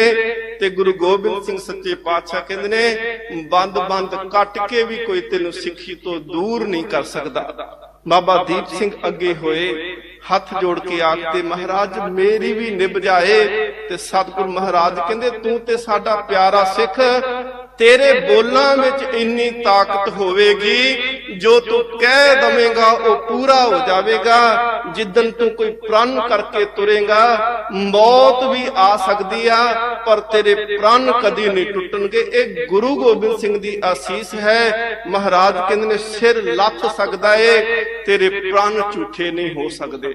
ਤੇਰੇ ਕੀਤੇ ਕੌਲ, ਤੇਰੇ ਬਚਨ ਜਿਹੜੇ ਨੇ ਉਹ ਝੂਠੇ ਨਹੀਂ ਹੋਣਗੇ। ਤੇਰੇ ਬਚਨ ਪੂਰੇ ਹੋਣਗੇ, ਭਾਵੇਂ ਸਿਰ ਵੀ ਕਿਉਂ ਨਾ ਧੜ ਤੋਂ ਵੱਖ ਹੋ ਜਾਵੇ। ਸਤਿਗੁਰੂ ਮਹਾਰਾਜ ਸੱਚੇ ਪਾਤਸ਼ਾਹ ਉਹਨਾਂ ਨੇ ਫਿਰ ਇਸ ਤਲਵੰਡੀ ਸਾਬੋ ਨੂੰ ਸੱਦਿਆ। ਦਮਦਮਾ ਸਾਹਿਬ ਦੀ ਧਰਤੀ ਤੋਂ ਮਹਾਰਾਜ ਦੱਖਣ ਵਾਲੇ ਪਾਸੇ ਗਏ। ਗੁਰੂ ਗੋਬਿੰਦ ਸਿੰਘ ਮਹਾਰਾਜ ਉਹ ਦੱਖਣ ਜਾਂਦੇ ਨੇ। ਉਥੋਂ ਫਿਰ ਸਤਿਗੁਰੂ ਮਹਾਰਾਜ ਪਾਤਸ਼ਾਹ ਜੀ ਬਾਬਾ ਬੰਦਾ ਸਿੰਘ ਬਹਾਦਰ ਨੂੰ ਪੰਜਾਬ ਭੇਜਦੇ ਆ। 1708 ਦੇ ਵਿੱਚ ਮਹਾਰਾਜ ਜੋਤੀ ਜੋਤ ਸਮਾਉਂਦੇ ਨੇ ਤੇ ਬਾਬਾ ਬੰਦਾ ਸਿੰਘ ਬਹਾਦਰ ਨੂੰ ਕੇਵਲ 5 ਸਿੰਘ ਦੇ ਕੇ ਤੋਰਿਆ ਸੀ। ਤੇ ਬਾਬਾ ਬੰਦਾ ਸਿੰਘ ਬਹਾਦਰ ਜਦੋਂ ਪੰਜਾਬ ਦੀ ਧਰਤੀ ਤੇ ਪਹੁੰਚੇ, ਹਜ਼ਾਰਾਂ ਸਿੰਘ ਉਹਨਾਂ ਦੇ ਨਾਲ ਆ ਕੇ ਖੜੇ ਹੋਏ, ਕਿਉਂਕਿ ਉਹ ਕੌਮੀ ਮਕਸਦ ਨੂੰ ਲੈ ਕੇ ਚੱਲੇ ਸੀ ਕਿ ਜਿੱਥੇ ਸਾਡੇ ਬਾਬਿਆਂ ਨੇ, ਜਿੱਥੇ ਸਾਹਿਬਜ਼ਾਦੇ ਨੇ ਖੂਨ ਦੇ ਤੁਪਕੇ ਡੋਲੇ ਨੇ, ਅਸੀਂ ਉਸ ਧਰਤੀ ਦੇ ਉੱਤੋਂ ਜ਼ੁਲਮ ਦਾ ਨਿਸ਼ਾਨ ਮਿਟਾ ਦੇਵਾਂਗੇ। ਇਤਿਹਾਸ ਇਹ ਗੱਲ ਕਹਿੰਦਾ ਹੈ ਕਿ ਜਿਸ ਵੇਲੇ ਬਾਬਾ ਬੰਦਾ ਸਿੰਘ ਬਹਾਦਰ ਨੇ ਸਰਹੰਦ ਫਤਿਹ ਕੀਤੀ ਹੈ, ਇਤਿਹਾਸ ਦੇ ਵਿੱਚ ਕਈ ਬਚਨ ਐਸੇ ਨੇ ਜਿਨ੍ਹਾਂ ਨੂੰ ਬਹੁਤਾ ਖੋਜਿਆ ਤੇ ਲਿਖਿਆ ਨਹੀਂ ਗਿਆ।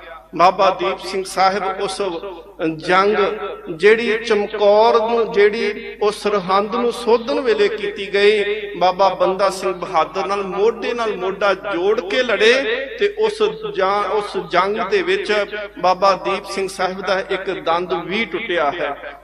ਇਤਿਹਾਸ ਨੇ ਉਸ ਵੇਲੇ ਬਾਬਾ ਦੀਪ ਸਿੰਘ ਸਾਹਿਬ ਨੂੰ ਜਿੰਦਾ ਸ਼ਹੀਦ ਦਾ ਰੁਤਬਾ ਦਿੱਤਾ ਹੈ ਕਿ ਬਾਬਾ ਦੀਪ ਸਿੰਘ ਸਾਹਿਬ ਕੌਮ ਦੇ ਜਿੰਦਾ ਸ਼ਹੀਦ ਨੇ। ਬਾਬਾ ਦੀਪ ਸਿੰਘ ਜੀ ਫਿਰ ਉਸ ਤੋਂ ਸਰਹੰਦ ਤੋਂ ਬਾਅਦ ਫਤਿਹਗੜ੍ਹ ਨਾਮ ਰੱਖਿਆ ਗਿਆ। ਬਾਬਾ ਦੀਪ ਸਿੰਘ ਸਾਹਿਬ ਜਿਹੜੇ ਸਨ ਉਹ ਵਾਪਸ ਤਲਵੰਡੀ ਸਾਬੋ ਦੇ ਅਸਥਾਨ ਤੇ ਆਏ ਨੇ। ਇਤਿਹਾਸ ਕਹਿੰਦਾ ਹੈ ਕਿ 11 ਸਾਲ ਬਾਬਾ ਦੀਪ ਸਿੰਘ ਸਾਹਿਬ ਨੇ ਹੱਥੀਂ ਕਲਮ ਫੜੀ, ਖੰਡਾ ਰੱਖ ਦਿੱਤਾ ਤੇ ਹੱਥੀਂ ਕਲਮ ਫੜ ਕਰਕੇ ਗੁਰੂ ਗ੍ਰੰਥ ਸਾਹਿਬ ਮਹਾਰਾਜ ਜੀ ਦੇ ਸਰੂਪ ਲਿਖਣੇ ਸ਼ੁਰੂ ਕੀਤੇ, ਪੋਥੀਆਂ ਲਿਖੀਆਂ। ਮਹਾਰਾਜ ਜੀ ਦੇ 4 ਗੁਰੂ ਗ੍ਰੰਥ ਸਾਹਿਬ ਦੇ ਸਰੂਪ ਲਿਖੇ ਨੇ, ਇੱਕ ਸਰੂਪ ਭਾਈ ਮਨੀ ਸਿੰਘ ਸਾਹਿਬ ਵਾਲਾ ਤੇ 4 ਸਰੂਪ ਬਾਬਾ ਦੀਪ ਸਿੰਘ ਸਾਹਿਬ ਵਾਲੇ। ਇਹ 5 ਸਰੂਪ ਜਿਹੜੇ ਨੇ ਇਹ 5 ਤਖਤਾਂ ਤੇ ਬਿਰਾਜਮਾਨ ਨੇ। ਬਾਬਾ ਦੀਪ ਸਿੰਘ ਨੇ ਇੱਕ ਸਰੂਪ, ਕਹਿੰਦੇ ਨੇ ਇਤਿਹਾਸ ਦੇ ਵਿੱਚ ਕਿਸੇ ਨੇ ਲਿਖੇ ਬਚਨ ਕਿ ਇੱਕ ਸਰੂਪ ਜਿਹੜਾ ਸੀ ਅਰਬੀ ਫਾਰਸੀ ਦੇ ਵਿੱਚ ਵੀ ਲਿਖਿਆ ਹੈ। ਉਹ ਮਹਾਨ ਵਿਦਵਾਨ ਸਨ। ਬਾਬਾ ਦੀਪ ਸਿੰਘ ਸਾਹਿਬ ਕਲਮ ਦੇ ਨਾਲ ਸੇਵਾ ਕਰਦੇ ਨੇ। ਜਿਹੜੇ ਆਉਣ ਵਾਲੇ ਜਗਿਆਸੂ ਨੇ ਉਹਨਾਂ ਨੂੰ ਗੁਰਬਾਣੀ ਦੀ ਸੰਥਿਆ ਕਰਾਉਂਦੇ ਨੇ। ਬਾਬਾ ਦੀਪ ਸਿੰਘ ਸਾਹਿਬ ਜਿਹੜੇ ਨੇ ਉਹਨਾਂ ਨੇ ਤਲਵੰਡੀ ਸਾਬੋ ਦੇ ਅਸਥਾਨ ਤੇ ਰਹਿ ਕਰਕੇ ਇਸ ਸਮੁੱਚੀ ਸੇਵਾ ਕੀਤੀ। ਸਮਾਂ ਆਇਆ, ਪੰਜਾਬ ਦੀ ਧਰਤੀ ਦੇ ਉੱਤੇ ਅਬਦਾਲੀ ਆਇਆ ਹੈ। ਅਬਦਾਲੀ ਨੇ ਪੰਜਾਬ ਦੀ ਧਰਤੀ ਨੂੰ ਲੁੱਟਿਆ। ਪੰਜਾਬ ਦੇ ਨਾਲ ਉਹਨੇ ਬਹੁਤ ਸਾਰੇ ਵੱਖਰੇ ਵੱਖਰੇ ਰਾਜਾਂ ਤੇ ਹਮਲਾ ਕੀਤਾ ਤੇ ਲੁੱਟ ਕੇ ਜਦੋਂ ਵਾਪਸ ਜਾਣ ਲੱਗਿਆ, ਸਿੱਖਾਂ ਨੇ ਰਾਹ ਦੇ ਵਿੱਚ ਘੇਰ ਕੇ ਤੇ ਅਬਦਾਲੀ ਨੂੰ ਲੁੱਟ ਲਿਆ। ਅਬਦਾਲੀ ਜਿਹੜਾ ਸੀ ਉਹ ਗੁੱਸੇ ਦੇ ਵਿੱਚ ਲਾਹੌਰ ਪਹੁੰਚਿਆ। ਉਹਨੇ ਪੁੱਛਿਆ, ਕਹਿਣ ਲੱਗਾ ਇਹ ਕੌਣ ਨੇ? ਮੇਰੇ ਅੱਗੇ ਤੇ ਮਰਾਠੇ ਖੜੇ ਨਹੀਂ ਹੋ ਸਕੇ, ਮੇਰੇ ਅੱਗੇ ਰਾਜਪੂਤ ਖੜੇ ਨਹੀਂ ਹੋ ਸਕੇ। ਇਹ ਕੌਣ ਨੇ ਜਿਨ੍ਹਾਂ ਨੇ ਮੇਰਾ ਰਾਹ ਲੁੱਟਿਆ, ਮੇਰੇ ਰਾਹ ਨੂੰ ਰੋਕ ਕੇ ਤੇ ਮੈਨੂੰ ਲੁੱਟਣ ਦੇ ਯਤਨ ਕੀਤੇ? ਉਸ ਵੇਲੇ ਸਾਡਾ ਦੁਸ਼ਮਣ ਉਹ ਕੌਮ ਮੁਸਲਮਾਨ ਕੌਮ ਆਖਦੀ ਹੈ ਕਿ ਇਹ ਸਿੱਖ ਨੇ, ਇਹਨਾਂ ਨੂੰ ਗੁਰੂ ਗੋਬਿੰਦ ਸਿੰਘ ਮਹਾਰਾਜ ਨੇ ਅੰਮ੍ਰਿਤ ਦੀ ਦਾਤ ਦਿੱਤੀ ਹੈ ਤੇ ਇਹਨਾਂ ਨੇ ਜਿਹੜਾ ਹੈ ਇਹ ਸਿੱਖੀ ਦੇ ਵਿੱਚ ਇੰਨੇ ਕੁ ਪਰਪੱਖ ਨੇ, ਇਹ ਮੌਤ ਤੋਂ ਕਦੀ ਨਹੀਂ ਡਰਦੇ। ਤੇ ਨਾਲ ਹੀ ਉਹਨੇ ਬਚਨ ਕਹਿਣ ਲੱਗੇ ਅਬਦਾਲੀ ਨੂੰ ਕਿ ਇਹਨਾਂ ਦੇ ਕੋਲ ਇੱਕ ਅੰਮ੍ਰਿਤ ਦਾ ਸਰੋਵਰ ਹੈ। ਹਰਮੰਦਰ ਸਾਹਿਬ ਦੀ ਗੱਲ ਕਰਦਿਆਂ ਉਹਨਾਂ ਨੇ ਆਖਿਆ ਇਹ ਅੰਮ੍ਰਿਤ ਦੇ ਸਰੋਵਰ ਵਿੱਚ ਭਾਵੇਂ ਜਿੰਨੇ ਮਰਜ਼ੀ ਕੱਟੇ ਤੇ ਵੱਡੇ ਜਾਵਨ, ਪਰ ਇਹ ਜਦੋਂ ਉਹਦੇ ਵਿੱਚ ਜਾ ਕੇ ਇਸ਼ਨਾਨ ਕਰਦੇ ਆ, ਉਥੋਂ ਦਾ ਜਲ ਛਕਦੇ ਆ ਤੇ ਇਹ ਫੇਰ ਚੰਗੇ ਭਲੇ ਤੇ ਤਕੜੇ ਹੋ ਜਾਂਦੇ ਨੇ, ਇਹ ਫਿਰ ਸਾਡੇ ਨਾਲ ਲੜਨ ਨੂੰ ਤਿਆਰ ਹੋ ਜਾਂਦੇ ਨੇ। ਸਤਿਗੁਰੂ ਮਹਾਰਾਜ ਪਾਤਸ਼ਾਹ ਜੀ ਦੇ ਅਸਥਾਨ ਬਾਰੇ ਅਬਦਾਲੀ ਨੂੰ ਪਤਾ ਲੱਗਿਆ ਤੇ ਉਹਨੇ ਤੁਰਨ ਲੱਗਿਆ ਹਾਕਮ ਜਿਹੜਾ ਸੀ ਆਪਣੇ ਪੁੱਤਰ ਤੈਮੂਰ ਨੂੰ ਬਣਾਇਆ। ਤੈਮੂਰ ਨੂੰ ਕਿਹਾ ਤੂੰ ਲਾਹੌਰ ਦਾ ਹਾਕਮ ਬਣਨਾ ਹੈ ਤੇ ਜ਼ਹਾਨ ਖਾਨ ਨੂੰ ਜਿਹੜਾ ਸੀ ਇਹ ਲਾ ਦਿੱਤੀ ਡਿਊਟੀ ਕਿ ਸਿੱਖਾਂ ਦਾ ਅਸਥਾਨ ਹਰਮੰਦਰ ਸਾਹਿਬ ਇਹਨੂੰ ਤੂੰ ਢਹਿ ਢੇਰੀ ਕਰ ਦਵੇਂ, ਉਸ ਸਰੋਵਰ ਨੂੰ ਪੂਰ ਦਵੇਂ ਜਿੱਥੋਂ ਇਹ ਅੰਮ੍ਰਿਤ ਲੈ ਕਰਕੇ ਸਾਡੇ ਨਾਲ ਲੜਨ ਵਾਸਤੇ ਤਿਆਰ ਹੋ ਜਾਂਦੇ ਨੇ। ਉਸ ਵੇਲੇ ਜ਼ਹਾਨ ਖਾਨ ਨੇ ਤੈਮੂਰ ਦੇ ਕਹਿਣ ਦੇ ਉੱਪਰ ਹਰਮੰਦਰ ਸਾਹਿਬ ਉਹਦੀ ਬੇਅਦਬੀ ਕੀਤੀ। ਅੰਮ੍ਰਿਤ ਸਰੋਵਰ ਧੰਨ ਗੁਰੂ ਰਾਮਦਾਸ ਮਹਾਰਾਜ ਜੀ ਦਾ ਉਹ ਅਸਥਾਨ, ਉਹਨੂੰ ਅੰਮ੍ਰਿਤ ਸਰੋਵਰ ਨੂੰ ਪੂਰਿਆ ਗਿਆ। ਬਾਬਾ ਦੀਪ ਸਿੰਘ ਸਾਹਿਬ ਨੂੰ ਪਤਾ ਲੱਗਿਆ ਤਲਵੰਡੀ ਸਾਬੋ ਦੇ ਅਸਥਾਨ ਦਮਦਮਾ ਸਾਹਿਬ ਦੇ ਅਸਥਾਨ ਦੇ ਉੱਤੇ ਜਾ ਕੇ ਸਿੱਖਾਂ ਨੇ ਦੱਸਿਆ ਬਾਬਾ ਦੀਪ ਸਿੰਘ ਸਾਹਿਬ ਜੀ ਦੁਸ਼ਮਣ ਹਕੂਮਤ ਨੇ, ਜ਼ਹਾਨ ਖਾਨ ਨੇ ਹਰਮੰਦਰ ਸਾਹਿਬ ਦੀ ਬੇਅਦਬੀ ਕੀਤੀ ਹੈ ਤੇ ਅੰਮ੍ਰਿਤਸਰ ਦਾ ਅੱਜ ਉਹ ਇੰਚਾਰਜ ਬਣ ਕੇ ਬੈਠਾ ਤੇ ਉਹਨੇ ਹਰਮੰਦਰ ਦੇ ਸਰੋਵਰ ਦੀ ਤੇ ਹਰਮੰਦਰ ਸਾਹਿਬ ਦੀ ਬੇਹੁਰਮਤੀ ਕੀਤੀ ਹੋਈ ਹੈ। ਬਾਬਾ ਦੀਪ ਸਿੰਘ ਸਾਹਿਬ ਜਿਹੜੇ ਲਗਾਤਾਰ ਬਾਣੀ ਦੇ ਵਿੱਚ ਇੱਕ ਰਸ ਰਹਿੰਦੇ ਨੇ, ਜਿਨ੍ਹਾਂ ਦੇ ਹੱਥ ਵਿੱਚ ਕਲਮ, ਜਿਹੜੇ ਬਾਣੀ ਲਿਖਣ ਦੀ ਸੇਵਾ ਕਰਦੇ ਪਏ ਨੇ, ਤੇ ਅੱਜ ਉਮਰ ਜਿਹੜੀ ਹੈ ਉਹ 75 ਸਾਲ ਹੋ ਚੁੱਕੀ ਹੈ। ਇਹ ਘਟਨਾ ਜਿਹੜੀ ਹੈ ਇਹ 1757 ਦੀ ਹੈ। 1682 ਵਿੱਚ ਬਾਬਾ ਦੀਪ ਸਿੰਘ ਸਾਹਿਬ ਉਹਨਾਂ ਦਾ ਜਨਮ ਹੈ ਤੇ 1757 ਆ ਚੁੱਕੀ ਹੈ। 75 ਸਾਲ ਦਾ ਇਹ ਬਾਬਾ ਜਦੋਂ ਕੰਨਾਂ ਦੇ ਵਿੱਚ ਇਹ ਆਵਾਜ਼ ਪਈ, ਕਹਿਣ ਲੱਗੇ ਹਰਮੰਦਰ ਦੀ ਬੇਅਦਬੀ, ਇਸ ਬੁੱਢੇ ਸ਼ੇਰ ਦੇ ਡੋਲੇ ਫਟਕੇ ਇੰਦੀਆਂ ਅੱਖਾਂ ਮਹਾਂਪੁਰਖ ਬਾਬਾ ਦੀਪ ਸਿੰਘ ਸਾਹਿਬ ਅੱਖਾਂ ਲਾਲ ਹੋਈਆਂ। ਬਾਬਾ ਦੀਪ ਸਿੰਘ ਸਾਹਿਬ ਉਹਨਾਂ ਨੇ ਕਲਮ ਰੱਖੀ, ਉਹਨਾਂ ਨੇ ਕਲਮ ਰੱਖ ਕੇ ਤੇ ਖੰਡੇ ਨੂੰ ਹੱਥ ਪਾਇਆ, ਬਾਣੀ ਪੜੋ। ਤੇ ਸਤਿਗੁਰ ਮਹਾਰਾਜ ਸੱਚੇ ਪਾਤਸ਼ਾਹ ਗੁਰੂ ਅਰਜਨ ਦੇਵ ਮਹਾਰਾਜ ਆਖਦੇ ਆ, ਜਾਂ ਕੋ ਹਰ ਰੰਗ ਲਾਗੋ ਇਸ ਯੁਗ ਮੈਂ, ਸੋ ਕਹੀਅਤ ਹੈ ਸੂਰਾ ਆਤਮ ਜਿਨੇ ਸਗਲ ਵਸਤਾ ਕੇ, ਜਾ ਕਾ ਸਤਿਗੁਰ ਪੂਰਾ ਠਾਕੁਰ ਗਾਈਏ ਆਤਮ ਰੰਗ, ਸ਼ਰਨੀ ਪਾਵਨ ਨਾਮ ਧਿਆਵਨ ਸਹਿਜ ਸਮਾਵਨ ਸੰਗ। ਬਾਬਾ ਦੀਪ ਸਿੰਘ ਸਾਹਿਬ ਉਹ ਬਾਣੀ ਦੇ ਇਹ ਬਚਨਾਂ ਤੇ ਪੂਰੇ ਉਤਰਦੇ ਨੇ ਕਿ ਜਿਨੇ ਮਨ ਨੂੰ ਜਿੱਤ ਲਿਆ ਉਹ ਜਗਤ ਨੂੰ ਜਿੱਤ ਸਕਦਾ ਹੈ। ਮਹਾਰਾਜ ਬਾਣੀ ਵਿੱਚ ਆਖਦੇ ਨੇ, ਗੁਰ ਪ੍ਰਸਾਦੀ ਮਨ ਜੀਤਿਆ ਜਗ ਤਿਨੇ ਜਿਤਾਨਾ। ਸਤਿਗੁਰ ਮਹਾਰਾਜ ਪਾਤਸ਼ਾਹ ਜੀ ਦੀ ਬਾਣੀ ਲਿਖੀ, ਔਰ ਬਾਣੀ ਲਿਖਦਿਆਂ ਹੋਇਆਂ ਬਾਣੀ ਇੰਨੀ ਕੁ ਹਿਰਦੇ ਵਿੱਚ ਵਸ ਗਈ ਕਿ ਇਸ ਬੁੱਢੇ ਜਰਨੈਲ ਨੇ ਕਲਮ ਨੂੰ ਜਿਹੜਾ ਸੀ ਉਹ ਥੱਲੇ ਰੱਖਿਆ ਤੇ ਹੱਥ ਵਿੱਚ ਖੰਡਾ ਫੜਿਆ। ਖੰਡਾ ਫੜ ਕੇ ਹੱਥ ਵਿੱਚ ਬਾਬਾ ਦੀਪ ਸਿੰਘ ਸਾਹਿਬ ਉਹਨਾਂ ਨੇ ਤਲਵੰਡੀ ਸਾਬੋ ਦੇ ਅਸਥਾਨ ਦਮਦਮਾ ਸਾਹਿਬ ਵਿਖੇ ਉਹਨਾਂ ਨੇ ਪਹਿਲੀ ਅਰਦਾਸ ਕੀਤੀ, ਜਿਹਨੂੰ ਪਹਿਲਾ ਪਰਨ ਆਖਦੇ ਆ। ਬਾਬਾ ਦੀਪ ਸਿੰਘ ਹੱਥ ਜੋੜ ਕੇ ਆਖਦੇ ਆ ਕਿ ਹੇ ਧੰਨ ਗੁਰੂ ਰਾਮਦਾਸ ਮਹਾਰਾਜ ਸੱਚੇ ਪਾਤਸ਼ਾਹ, ਮੈਂ ਅਰਦਾਸ ਕਰਦਾ ਵਾਂ, ਕਿਰਪਾ ਕਰੋ ਗੁਰੂ ਗੋਬਿੰਦ ਸਿੰਘ ਮਹਾਰਾਜ ਸੱਚੇ ਪਾਤਸ਼ਾਹ, ਮੈਂ ਹਰਮੰਦਰ ਦੀ ਬੇਅਦਬੀ ਦਾ ਬਦਲਾ ਲੈਣ ਵਾਸਤੇ ਤੁਰ ਲੱਗਿਆ, ਆਪ ਸਹਾਈ ਹੋਵੋ, ਕਿਰਪਾ ਕਰਿਓ ਕਿ ਮੈਨੂੰ ਮੌਤ ਤੇ ਭਾਵੇਂ ਆ ਜਾਏ ਪਰ ਮੇਰਾ ਸਰੀਰ ਹਰਮੰਦਰ ਤੋਂ ਪਹਿਲੋਂ ਨਾ ਡਿੱਗੇ। ਸਤਿਗੁਰ ਮਹਾਰਾਜ ਜੀ ਦੇ ਚਰਨਾਂ 'ਚ ਜਦੋਂ ਅਰਦਾਸ ਕੀਤੀ ਆ ਨਾ, ਉਸ ਵੇਲੇ ਕੇਵਲ 8 ਸਿੰਘ ਨੇ ਜਿਹੜੇ ਬਾਬਾ ਦੀਪ ਸਿੰਘ ਸਾਹਿਬ ਦੇ ਨਾਲ ਤੁਰੇ ਨੇ। ਗਿਆਨੀ ਗਿਆਨ ਸਿੰਘ ਉਹ ਨਹੀਂ ਲਿਖਦੇ ਨੇ, ਉਹ ਕਹਿੰਦੇ ਬਾਬਾ ਦੀਪ ਸਿੰਘ ਦਾ ਦੇਖੋ ਕਿੰਨਾ ਭਰੋਸਾ ਹੋਵੇਗਾ ਕਿ ਸਤਿਗੁਰ ਮਹਾਰਾਜ ਜੀ ਦਾ ਆਸਰਾ ਲੈ ਕੇ ਤੁਰ ਪਏ, ਤੇ ਕੇਵਲ 8 ਸਿੰਘ ਨੇ ਤੇ ਸਤਿਗੁਰ ਤੇ ਭਰੋਸਾ। ਅਰਦਾਸ ਦੇ ਵਿੱਚ ਦੇਖੋ ਅਸਰ, ਬਾਬਾ ਦੀਪ ਸਿੰਘ ਅੰਮ੍ਰਿਤਸਰ ਦੀ ਧਰਤੀ ਨੂੰ ਤੁਰਦੇ ਆ, ਮਾਲਵੇ ਮਾਝੇ ਵਿੱਚੋਂ ਲੰਘਦਿਆਂ ਹੋਇਆਂ ਜਿਸ ਵੇਲੇ ਤਰਨ ਤਾਰਨ ਸਾਹਿਬ ਦੇ ਅਸਥਾਨ ਤੇ ਪਹੁੰਚੇ ਨੇ, ਉਸ ਵੇਲੇ ਬਾਬਾ ਦੀਪ ਸਿੰਘ ਸਾਹਿਬ ਨਾਲ ਸਿੱਖਾਂ ਦੀ ਗਿਣਤੀ ਜਿਹੜੀ ਹੈ ਉਹ 5000 ਹੋ ਚੁੱਕੀ ਆ। ਤਰਨ ਤਾਰਨ ਧੰਨ ਗੁਰੂ ਅਰਜਨ ਦੇਵ ਮਹਾਰਾਜ ਜੀ ਦੇ ਅਸਥਾਨ ਦਰਬਾਰ ਸਾਹਿਬ ਬਾਬਾ ਦੀਪ ਸਿੰਘ ਜੀ ਨੇ ਦਰਸ਼ਨ ਕੀਤੇ। ਗੁਰੂ ਅਰਜਨ ਦੇਵ ਮਹਾਰਾਜ ਜੀ ਦੇ ਚਰਨਾਂ ਵਿੱਚ ਖੜੇ ਹੋ ਕੇ ਅੱਜ ਦੂਸਰੀ ਅਰਦਾਸ ਕੀਤੀ। ਕਹਿਣ ਲੱਗੇ, ਸਤਿਗੁਰੂ ਮਹਾਰਾਜ, ਤੇਰੇ ਦਰ ਦੇ ਉੱਤੇ ਕੋਈ ਹੀਰੇ ਲੈ ਕੇ ਆਉਂਦਾ ਏ, ਤੇਰੇ ਦਰ ਦੇ ਉੱਤੇ ਕੋਈ ਕੀਮਤੀ ਪੁਸ਼ਾਕਾਂ ਤੇ ਭੇਟਾ ਲੈ ਕੇ ਆਉਂਦਾ ਏ। ਮਹਾਰਾਜ ਸੱਚੇ ਪਾਤਸ਼ਾਹ, ਤੇਰੇ ਦਰ ਦੇ ਉੱਤੇ ਕੋਈ ਕੜਾਹ ਪ੍ਰਸ਼ਾਦ ਭੇਟ ਕਰਦਾ ਪਿਆ ਹੈ। ਅੱਜ ਮੈਂ ਤੇਰੇ ਦਰ ਦੇ ਉੱਤੇ ਆਉਣ ਲੱਗਿਆ, ਕਿਰਪਾ ਕਰੀ ਮੈਂ ਅੱਜ ਸੀਸ ਪ੍ਰਸ਼ਾਦ ਭੇਟਾ ਕਰ ਲੱਗਿਆ ਤੇ ਇਹਨੂੰ ਪ੍ਰਵਾਨ ਕਰ ਲਿਓ। ਸਤਿਗੁਰ ਮਹਾਰਾਜ ਜੀ ਕਿਰਪਾ ਕੀਤੀ। ਦੇਖੋ ਬਾਣੀ ਦੇ ਵਿੱਚੋਂ ਭਾਈ ਗੁਰਦਾਸ ਸਾਹਿਬ ਜੀ ਦੇ ਬਚਨ ਅਸੀਂ ਪੜ੍ਹਦੇ ਆ, ਉਹ ਕਹਿੰਦੇ ਨੇ ਸਤਿਗੁਰ ਆਗੇ ਸੀਸ ਭੇਟ ਦਿਓ ਜੇ ਸਤਿਗੁਰ ਸਾਚੇ ਭਾਵੇ। ਗੁਰੂ ਦੇ ਅੱਗੇ ਸੀਸ ਭੇਟਾ ਕਰ ਦੋ, ਗੁਰੂ ਕਿਰਪਾ ਕਰੇ ਕਿਤੇ ਉਸ ਸੀਸ ਨੂੰ ਪ੍ਰਵਾਨ ਕਰ ਲਵੇ। ਬਾਬਾ ਦੀਪ ਸਿੰਘ ਸਾਹਿਬ ਜਦੋਂ ਤਰਨਤਾਰਨ ਤੋਂ ਬਾਹਰ ਨਿਕਲੇ, ਅੱਜ ਉੱਥੇ ਗੁਰਦੁਆਰਾ ਜੀ ਲਕੀਰ ਸਾਹਿਬ। ਬਾਬਾ ਦੀਪ ਸਿੰਘ ਸਾਹਿਬ ਜਦੋਂ ਲਕੀਰ ਸਾਹਿਬ ਦੇ ਅਸਥਾਨ ਤੇ ਪਹੁੰਚੇ ਨੇ, ਬਾਬਾ ਦੀਪ ਸਿੰਘ ਜੀ ਨੇ 18 ਸ਼ੇਰ ਦਾ ਉਹ ਖੰਡਾ ਜਿਹੜਾ ਅੱਜ ਵੀ ਦਰਸ਼ਨ ਕਰਨੇ ਹੋਣ ਤੇ ਅਕਾਲ ਤਖਤ ਸਾਹਿਬ ਤੇ ਹੈ, ਹੱਥ ਵਿੱਚ ਉਹ ਖੰਡਾ ਫੜਿਆ। ਸਤਿਗੁਰ ਮਹਾਰਾਜ ਜੀ ਦਾ ਇਹ ਸਿੱਖ ਇਹਨੇ ਧਰਤੀ ਤੇ ਖੰਡੇ ਨੂੰ ਫੇਰਦਿਆਂ ਇੱਕ ਲਕੀਰ ਵਾਹ ਕਰਕੇ ਆਖਿਆ ਸੀ। ਕਹਿਣ ਲੱਗੇ, ਜਿਨੇ ਗੁਰੂ ਤੋਂ ਕੁਰਬਾਨ ਹੋਣਾ ਏ ਉਹ ਲਕੀਰ ਟੱਪ ਕੇ ਆਇਓ, ਤੇ ਜਿਹਨੂੰ ਘਰ ਪਾਉਂਦਾ ਪਿਆ ਹੈ, ਘਰ ਦੇ ਸੁੱਖ ਪਾਉਂਦੇ ਨੇ, ਉਹ ਲਕੀਰ ਨਾ ਟੱਪਿਓ, ਵਾਪਸ ਘਰਾਂ ਨੂੰ ਮੁੜ ਜਾਇਓ।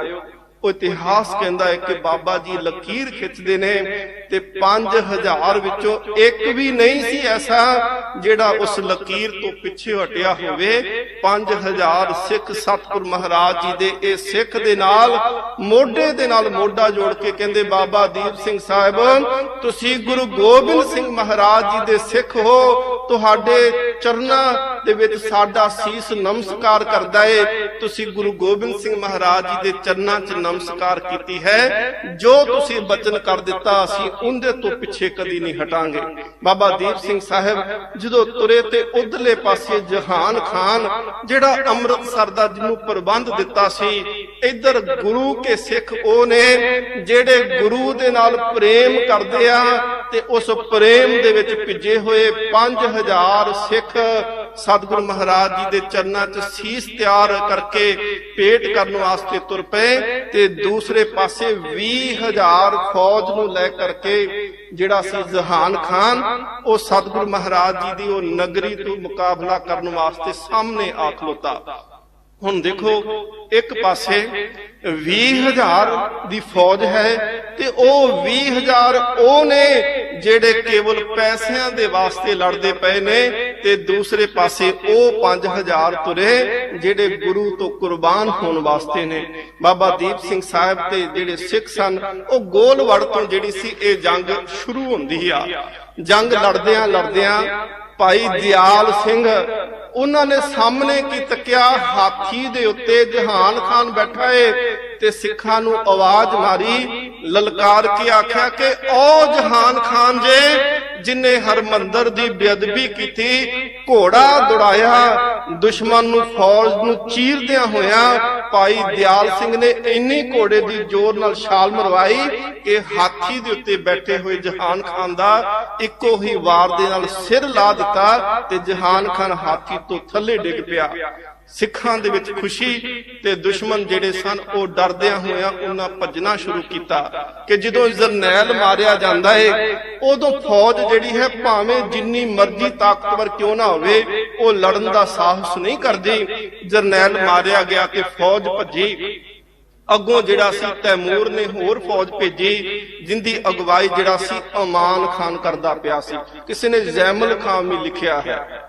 ਅਮਾਨ ਖਾਨ ਅੱਗੋਂ ਆਇਆ ਤੇ ਉਹਨੇ ਫੌਜ ਨੂੰ ਹੌਸਲਾ ਦਿੰਦੇ ਆਖਿਆ, ਕਹਿਣ ਲੱਗੇ ਡਰੋ ਨਾ, ਹੁਣ ਮੈਂ ਆ ਗਿਆ ਤੇ ਅਸੀਂ ਇਹਨਾਂ ਸਿੱਖਾਂ ਨੂੰ ਦੇਖੋ ਕਿਵੇਂ ਸਬਕ ਸਿਖਾਉਂਦੇ ਆ। ਉਹਨੇ ਆ ਕੇ ਫੌਜ ਦੀ ਕਮਾਨ ਸੰਭਾਲੀ। ਉਹ ਲੜਦਿਆਂ ਲੜਦਿਆਂ ਬਾਬਾ ਦੀਪ ਸਿੰਘ ਸਾਹਿਬ ਦੇ ਸਾਹਮਣੇ ਆ ਕੇ, ਇਹ ਨੌਜਵਾਨ ਹੈ, ਇਹਦੀ ਉਮਰ ਇਤਿਹਾਸ ਕਹਿੰਦਾ ਕੇਵਲ 32 ਸਾਲ ਦੀ ਹੈ ਉਸ ਵੇਲੇ, ਤੇ ਬਾਬਾ ਦੀਪ ਸਿੰਘ ਸਾਹਿਬ ਜਿਹੜੇ ਕੌਮ ਦੇ ਮਹਾਨ ਸ਼ਹੀਦ ਨੇ, 75 ਸਾਲ ਦਾ ਬਾਬਾ ਤੇ 32 ਸਾਲ ਦਾ ਨੌਜਵਾਨ ਆਮੋ ਸਾਹਮਣੇ ਜਿਹੜੇ ਨੇ ਉਹ ਸ਼ਸਤਰ ਲੈ ਕੇ ਖੜੇ ਹੋ ਗਏ। ਬਾਬੇ ਨੂੰ ਲਲਕਾਰ ਕੇ ਨੌਜਵਾਨ ਜਿਹੜਾ ਸੀ ਅਮਾਨ ਖਾਨ ਨੇ ਆਖਿਆ ਆਪਾਂ ਦੋਨੋਂ ਮੁਕਾਬਲਾ ਕਰੀਏ। ਸਤਿਗੁਰ ਮਹਾਰਾਜ ਜੀ ਦਾ ਸਿੱਖ ਜਿਹੜਾ ਬਾਬਾ ਦੀਪ ਸਿੰਘ ਸਾਹਿਬ, ਇਹਨਾਂ ਨੇ ਆਪਸ ਦੇ ਵਿੱਚ ਜੰਗ ਕਰਨੀ ਸ਼ੁਰੂ ਕੀਤੀ ਆ। ਇਤਿਹਾਸ ਬਚਨ ਲਿਖਦਾ ਹੈ ਕਿ ਬਾਬਾ ਦੀਪ ਸਿੰਘ ਜੀ ਦਾ ਘੋੜਾ ਜਿਹੜਾ ਸੀ ਉਹ ਜ਼ਖਮੀ ਹੋਇਆ। ਬਾਬਾ ਦੀਪ ਸਿੰਘ ਸਾਹਿਬ ਜਿਹੜੇ ਸਨ ਉਹ ਘੋੜੇ ਤੋਂ ਥੱਲੇ ਉਤਰੇ। ਘੋੜੇ ਤੋਂ ਥੱਲੇ ਉਤਰੇ ਤੇ ਜਦੋਂ ਲੜਦੇ ਪਏ ਨੇ, ਇਤਿਹਾਸ ਕਹਿੰਦਾ ਹੈ ਕਿ ਉਹ ਜ਼ੋਰ ਵਾਲਾ ਸੀ ਅਮਾਨ ਖਾਨ, ਉਹਦੀ ਬਾਹਾਂ ਦੇ ਵਿੱਚ ਜ਼ੋਰ ਸੀ ਪਰ ਅਧਿਆਤਮ ਕੇਵਲ ਬਾਬਾ ਦੀਪ ਸਿੰਘ ਸਾਹਿਬ ਕੋਲ ਸੀ। ਗਿਆਨੀ ਗਿਆਨ ਸਿੰਘ ਕਹਿੰਦੇ ਨੇ, ਇੱਕ ਭਾਈ ਰਣਧੀਰ ਸਿੰਘ ਹੋਣਾ ਨੇ ਗੁਰਮਤ ਲੇਖ ਲਿਖੀ ਕਿਤਾਬ, ਉਹਦੇ ਵਿੱਚ ਉਹਨਾਂ ਨੇ ਲਿਖਿਆ ਕਿ ਬਾਬਾ ਦੀਪ ਸਿੰਘ ਦੇ ਅੰਦਰ ਨਾਮ ਇੰਨਾ ਕੁ ਵਸਿਆ ਹੈ ਕਿ ਜਦੋਂ ਉਹਨਾਂ ਦਾ ਖੰਡਾ ਕਿਸੇ ਦੇ ਸਿਰ ਦੇ ਉੱਤੇ ਪੈਂਦਾ ਹੈ ਨਾ, ਉਹਦੇ ਅੰਦਰ ਵੀ ਨਾਮ ਦੀ ਝਰਨਾਟ ਛਿੜ ਜਾਂਦੀ ਹੈ। ਬਾਬਾ ਦੀਪ ਸਿੰਘ ਅਧਿਆਤਮ ਦੇ ਪੁੰਜ ਨੇ, ਉਹਨਾਂ ਦੇ ਅੰਦਰ ਅਧਿਆਤਮ ਦਾ ਪ੍ਰਕਾਸ਼ ਹੈ ਤੇ ਸਾਹਮਣੇ ਬਾਹਾਂ ਦੇ ਜ਼ੋਰ ਨਾਲ ਲੜਦਾ ਪਿਆ ਅਮਾਨ ਖਾਨ। ਇਤਿਹਾਸ ਕਹਿੰਦਾ ਹੈ ਕਿ ਦੋਨਾਂ ਨੇ ਇੱਕ ਵਾਰ ਕੀਤਾ। ਵਾਰ ਇੰਨਾ ਜ਼ੋਰਦਾਰ ਸੀ, ਇਸ ਸਾਂਝੇ ਵਾਰ ਦੇ ਵਿੱਚ ਬਾਬਾ ਦੀਪ ਸਿੰਘ ਸਾਹਿਬ ਜੀ ਦਾ ਸੀਸ ਲੱਥਿਆ, ਇਸੇ ਹੀ ਵਾਰ ਦੇ ਵਿੱਚ ਅਮਾਨ ਖਾਨ ਦਾ ਸੀਸ ਲੱਥਿਆ। ਦੋਵੇਂ ਧਰਤੀ ਤੇ ਸੀਸ ਡਿੱਗ ਪਏ। ਬਾਬਾ ਦੀਪ ਸਿੰਘ ਸਾਹਿਬ ਨੂੰ ਪਿੱਛੋਂ आवाज दे के सिंह आखते ने बाबा जी ਇਹ ਘਟਨਾ ਜਿਹੜੀ ਹੈ ਟਾਲਾ ਸਾਹਿਬ ਦਾ ਸਥਾਨ ਆ ਅੱਜ ਉੱਥੇ ਅੰਮ੍ਰਿਤਸਰ ਤਰਨਤਾਰਨ ਰੋਡ ਦੇ ਉੱਤੇ ਟਾਲਾ ਸਾਹਿਬ ਉੱਥੇ ਬਾਬਾ ਦੀਪ ਸਿੰਘ ਜੀ ਦਾ ਸੀਸ ਲੱਥਿਆ ਹੈ ਉੱਥੇ ਉਹਨਾਂ ਦੇ ਖੂਨ ਦੇ ਕਤਰੇ ਡੁੱਲੇ ਨੇ ਔਰ ਇਤਿਹਾਸ ਕਹਿੰਦਾ ਹੈ ਕਿ ਜਿੱਥੇ ਸ਼ਹੀਦ ਦੇ ਖੂਨ ਦੇ ਕਤਰੇ ਡੁੱਲਦੇ ਆ ਉੱਥੇ ਫਿਰ ਜੀਵਨ ਨੂੰ ਜਾਚ ਸਿਖਾਉਣ ਵਾਲੀ ਜਿਹੜੀ ਹੈ ਉਹ ਕੌਮ ਜਿਹੜੀ ਉੱਥੋਂ ਸੇਧ ਲੈਂਦੀ ਹੈ ਬਾਬਾ ਦੀਪ ਸਿੰਘ ਸਾਹਿਬ ਉਹਨਾਂ ਨੂੰ ਕਿਹਾ ਗਿਆ ਕਹਿਣ ਲੱਗੇ ਤੁਸੀਂ ਪਰਨ ਕੀਤਾ ਏ ਕਿ ਜਿੰਨੀ ਦੇਰ ਤੱਕ ਹਰਮੰਦਰ ਨੂੰ ਆਜ਼ਾਦ ਨਹੀਂ ਕਰਵਾ ਲੈਂਦਾ ਮੈਂ ਇਹ ਸੀਸ ਗੁਰੂ ਕੇ ਚਰਨਾਂ ਵਿੱਚ ਭੇਟ ਕਰਾਂਗਾ ਤੇ ਬਾਬਾ ਜੀ ਅਜੇ ਹਰਮੰਦਰ ਦੂਰ ਤੇ ਸੀਸ ਇੱਥੇ ਸ਼ਹਾਦਤ ਬਾਬਾ ਦੀਪ ਸਿੰਘ ਨੇ ਆਪਣਾ ਸੀਸ ਆਪਣੀ ਖੱਬੀ ਤਲੀ ਦੇ ਉੱਤੇ ਟਿਕਾ ਦਿੱਤਾ ਹੈ ਹੱਥ ਦੇ ਵਿੱਚ ਖੰਡਾ ਫੜਿਆ ਹੁਣ ਉਧਰੋਂ ਜਰਨੈਲ ਵੀ ਮਰ ਚੁੱਕਿਆ ਏ ਅਮਾਨ ਖਾਨ ਵੀ ਮਾਰਿਆ ਗਿਆ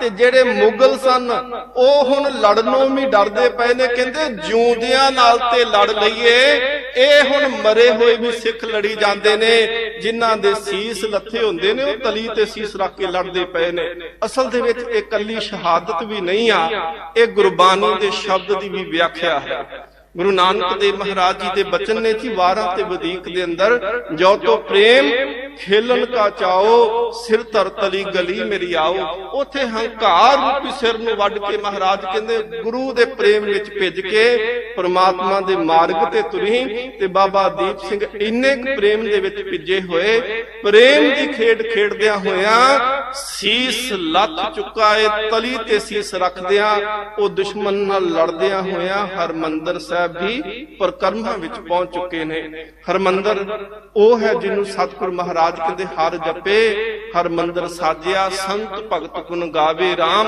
ਜਿਸ ਹਰਮੰਦਰ ਨੂੰ ਮਹਾਰਾਜ ਕਹਿੰਦੇ ਨੇ ਡਿੱਠੇ ਸਭੇ ਥਾਮ ਨਹੀਂ ਤੁਧ ਜੇਹਿਆ ਬੱਧੋਂ ਪੁਰਖ ਵਿਦਾਤੇ ਤਾਂ ਤੂੰ ਸੋਹਿਆ ਵਸਦੀ ਸਗਨ ਅਪਾਰ ਅਨੂਪ ਰਾਮਦਾਸਪੁਰ ਹਰਹਾ ਨਾਨਕ ਕਸਮਲ ਜਾਏ ਨਾਏ ਰਾਮਦਾਸ ਸਰ ਇਹ ਉਹ ਹਰਮੰਦਰ ਏ ਜਿਹਨੂੰ ਪ੍ਰੋਫੈਸਰ ਪੂਰਨ ਸਿੰਘ ਹੋਣੀ ਕਹਿੰਦੇ ਨੇ ਜਦੋਂ ਹਰਮੰਦਰ ਆਵੇਂ ਉਦੋਂ ਕਦਮ ਪ੍ਰਕਰਮਾਂ ਚ ਆਰਾਮ ਨਾਲ ਸਹਿਜ ਨਾਲ ਰੱਖੀ ਤੇਰੇ ਕਦਮ ਨਾ ਇੱਥੇ ਲੜਖੜਾਉਣ ਇੱਥੇ ਤੇਰੇ ਕਦਮਾਂ ਨੂੰ ਤਾਕਤ ਦੇਣ ਵਾਸਤੇ ਕੌਮ ਦੇ ਤੇਰੇ ਬਜ਼ੁਰਗਾਂ ਦੇ ਹਜ਼ਾਰਾਂ ਦੇ ਸੀਸ ਲੱਗੇ ਹੋਏ ਨੇ ਜਿਹੜੇ ਅਧਿਆਤਮਿਕ ਮੰਡਲ ਦੇ ਜਿਹੜੇ ਪੁਜਾਰੀ ਨੇ ਬਾਬਾ ਦੀਪ ਸਿੰਘ ਸਾਹਿਬ ਨੇ ਉਹ ਹਰਮੰਦਰ ਦੀ ਪ੍ਰਕਰਮਾਂ ਚ ਸੀਸ ਭੇਟ ਕੀਤਾ ਸਤਿਗੁਰ ਆਗੇ ਸੀਸ ਭੇਟ ਦਿਓ ਜੇ ਸਤਿਗੁਰ ਸਾਚੇ ਭਾਵੇ ਤੇ ਗੁਰੂ ਰਾਮਦਾਸ ਮਹਾਰਾਜ ਜੀ ਦੇ ਚਰਨਾਂ ਚ ਅਰਦਾਸ ਕੀਤੀ ਸੀਸ ਭੇਟ ਕਰਨਾ ਹੈ ਤੇ ਮਹਾਰਾਜ ਨੇ ਦੇਖੋ ਉਸ ਭੇਟਾ ਨੂੰ ਵੀ ਕਿਵੇਂ ਪ੍ਰਵਾਨ ਕੀਤਾ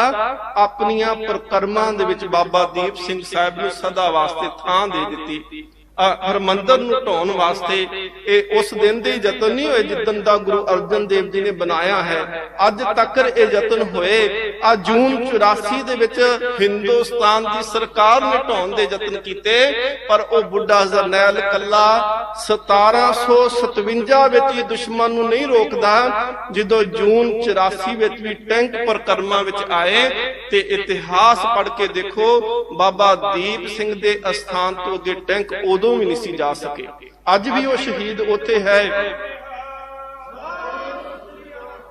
अखीर बाबा दीप सिंह साहिब ने जदों सतगुर महाराज जी दे चरनां विच सीस भेट कर दिता ते बाबा दीप सिंह साहिब दे उस शरीर नूं उस वेले सिखां ने जिहड़ा है रामसर दे कोल अस्थान शहीदां साहिब बाबा दीप सिंह साहिब दा उत्थे फिर अंतिम संस्कार किया गया देखो गुरु किन्नी किरपा करदा है ਉਹ ਸਿੱਖਾਂ ਤੇ ਇੰਨੀ ਕੁ ਕਿਰਪਾ ਕਰ ਦਿੰਦਾ ਹੈ ਕਿ ਜਿਨਨੇ ਗੁਰੂ ਨੂੰ ਨਮਸਕਾਰ ਕੀਤੀ ਉਹ ਜਗਤ ਨੂੰ ਨਮਸਕਾਰ ਕਰਨ ਵਾਸਤੇ ਸਿੱਖਾਂ ਦੇ ਚਰਨਾਂ 'ਚ ਝੁਕਾ ਦਿੰਦਾ ਹੈ ਜਿੱਥੇ ਗੁਰੂ ਰਾਮਦਾਸ ਮਹਾਰਾਜ ਜੀ ਦੇ ਚਰਨਾਂ ਵਿੱਚ ਜਦੋਂ ਜਾਓ ਨਾ ਤੇ ਉੱਥੇ ਪੈਰ ਰੱਖਣ ਨੂੰ ਜਗ੍ਹਾ ਨਹੀਂ ਮਿਲਦੀ ਜੇ ਤਾਂ ਤੁਸੀਂ ਬਾਬਾ ਦੀਪ ਸਿੰਘ ਸਾਹਿਬ ਦੇ ਅਸਥਾਨ ਤੇ ਜਾ ਕੇ ਦੇਖੋ ਪੈਰ ਰੱਖਣ ਨੂੰ ਥਾਂ ਉੱਥੇ ਵੀ ਨਹੀਂ ਮਿਲੇਗੀ ਜਿਨ ਨਾਨਕ ਸਤਿਗੁਰ ਪੂਜਿਆ ਤਿਨ ਹਰ ਪੂਜ ਕਰਾਵਾ ਸਤਿਗੁਰ ਮਹਾਰਾਜ ਕਹਿੰਦੇ ਉਹ ਮਹਾਨ ਲਖਾਰੀ ਜਿਨੇ 11 ਸਾਲ ਕਲਮ ਪਕੜੀ ਤੇ ਗੁਰੂ ਗ੍ਰੰਥ ਸਾਹਿਬ ਮਹਾਰਾਜ ਜੀ ਦੀਆਂ ਬੀੜਾਂ ਤਿਆਰ ਕੀਤੀਆਂ ਜੇ ਸਮਾਂ ਆਇਆ ਤੇ ਹੱਥ ਵਿੱਚ ਖੰਡਾ ਫੜ ਕੇ 18 ਸੇਰ ਦਾ 75 ਸਾਲ ਦੀ ਉਮਰ ਦੇ ਵਿੱਚ ਦੁਸ਼ਮਣ ਦੇ ਆਹੂ ਲਾਏ ਤੇ ਸੀਸ ਤਲੀ ਦੇ ਉੱਤੇ ਧਰ ਕਰਕੇ ਸ਼ਹਾਦਤ ਦਾ ਜਾਮ ਪੀਤਾ ਆਪ ਸੰਗਤ ਬਾਬਾ ਦੀਪ ਸਿੰਘ ਸਾਹਿਬ ਦਾ ਜਿੱਥੇ ਸ਼ਹੀਦੀ ਦਿਹਾੜਾ ਮਨਾਉਂਦੇ ਪਏ ਹੋ। ਦੇਖੋ ਬਾਬਾ ਦੀਪ ਸਿੰਘ ਸਾਹਿਬ ਦੇ ਸਮੇਂ ਤੇ ਸਿੱਖਾਂ ਦੀ ਅਰਦਾਸ ਦੇ ਬਚਨ ਪਤਾ ਕੀ ਸੀ ਕਿ ਸ਼੍ਰੀ ਅੰਮ੍ਰਿਤਸਰ ਜੀ ਦੇ ਦਰਸ਼ਨ ਇਸ਼ਨਾਨ। ਇਹ ਕਿਉਂ ਕਿਹਾ ਗਿਆ? ਇਤਿਹਾਸ ਕਹਿੰਦਾ ਹੈ ਕਿ ਮੱਸੇ ਰੰਗੜ ਵਰਗਿਆਂ ਨੇ ਜਦੋਂ ਬੇਅਦਬੀ ਕੀਤੀ, ਸਿੱਖਾਂ ਨੂੰ ਇਜਾਜ਼ਤ ਨਹੀਂ ਸੀ ਕਿ ਸਰੋਵਰ ਵਿੱਚ ਆ ਕੇ ਇਸ਼ਨਾਨ ਕਰ ਸਕਣ। ਭਾਈ ਮਨੀ ਸਿੰਘ ਸਾਹਿਬ ਦੀ ਸ਼ਹਾਦਤ ਦੇ ਸਮੇਂ ਵੀ ਸਿੱਖ ਜਿਹੜੇ ਸੀ ਉਹ ਇਸ਼ਨਾਨ ਕਰਨ ਨੂੰ ਵੀ ਤਰਸਦੇ ਸੀ, ਰਾਹ ਰੁਕੇ ਜਾਂਦੇ ਸੀ, ਸ਼ਹੀਦੀਆਂ ਹੁੰਦੀਆਂ ਸੀ ਉਸ ਵੇਲੇ, ਫਿਰ ਵੀ ਸਿੱਖਾਂ ਨੇ ਆ ਕੇ ਇਸ਼ਨਾਨ ਕਰਨਾ। ਉਦੋਂ ਫਿਰ ਸਿੱਖਾਂ ਨੇ ਬਚਨ ਲਿਖੇ, ਅਰਦਾਸ ਕਰਨੀ, ਮਹਾਰਾਜ ਕਿਰਪਾ ਕਰੋ ਸ਼੍ਰੀ ਅੰਮ੍ਰਿਤਸਰ ਜੀ ਦੇ ਇਸ਼ਨਾਨ ਬਖਸ਼ੋ। ਤੇ ਅੱਜ ਤੇ ਸਾਡੇ ਕੋਲ ਬੜਾ ਸੁਖਾਲਾ ਕੰਮ ਆ, ਗੱਡੀ 'ਚ ਬੈਠੋ, ਬੱਸਾਂ ਕਾਰਾਂ ਵਿੱਚ ਬੈਠੋ ਤੇ ਸਿੱਧਾ ਜਾ ਕੇ ਹਰਿਮੰਦਰ ਸਾਹਿਬ ਪਹੁੰਚਦੇ ਆ। ਦੇਖੋ ਰਾਹ 'ਚ ਨਾ ਤੇ ਕੋਈ ਰੋਕਣ ਵਾਲਾ ਹੈ ਤੇ ਨਾ ਕੋਈ ਸ਼ਹੀਦ ਕਰਨ ਵਾਲਾ। ਅੱਜ ਸਾਨੂੰ ਤਲੀ ਦੇ ਉੱਤੇ ਸੀਸ ਰੱਖਣ ਦੀ ਲੋੜ ਨਹੀਂ ਆ।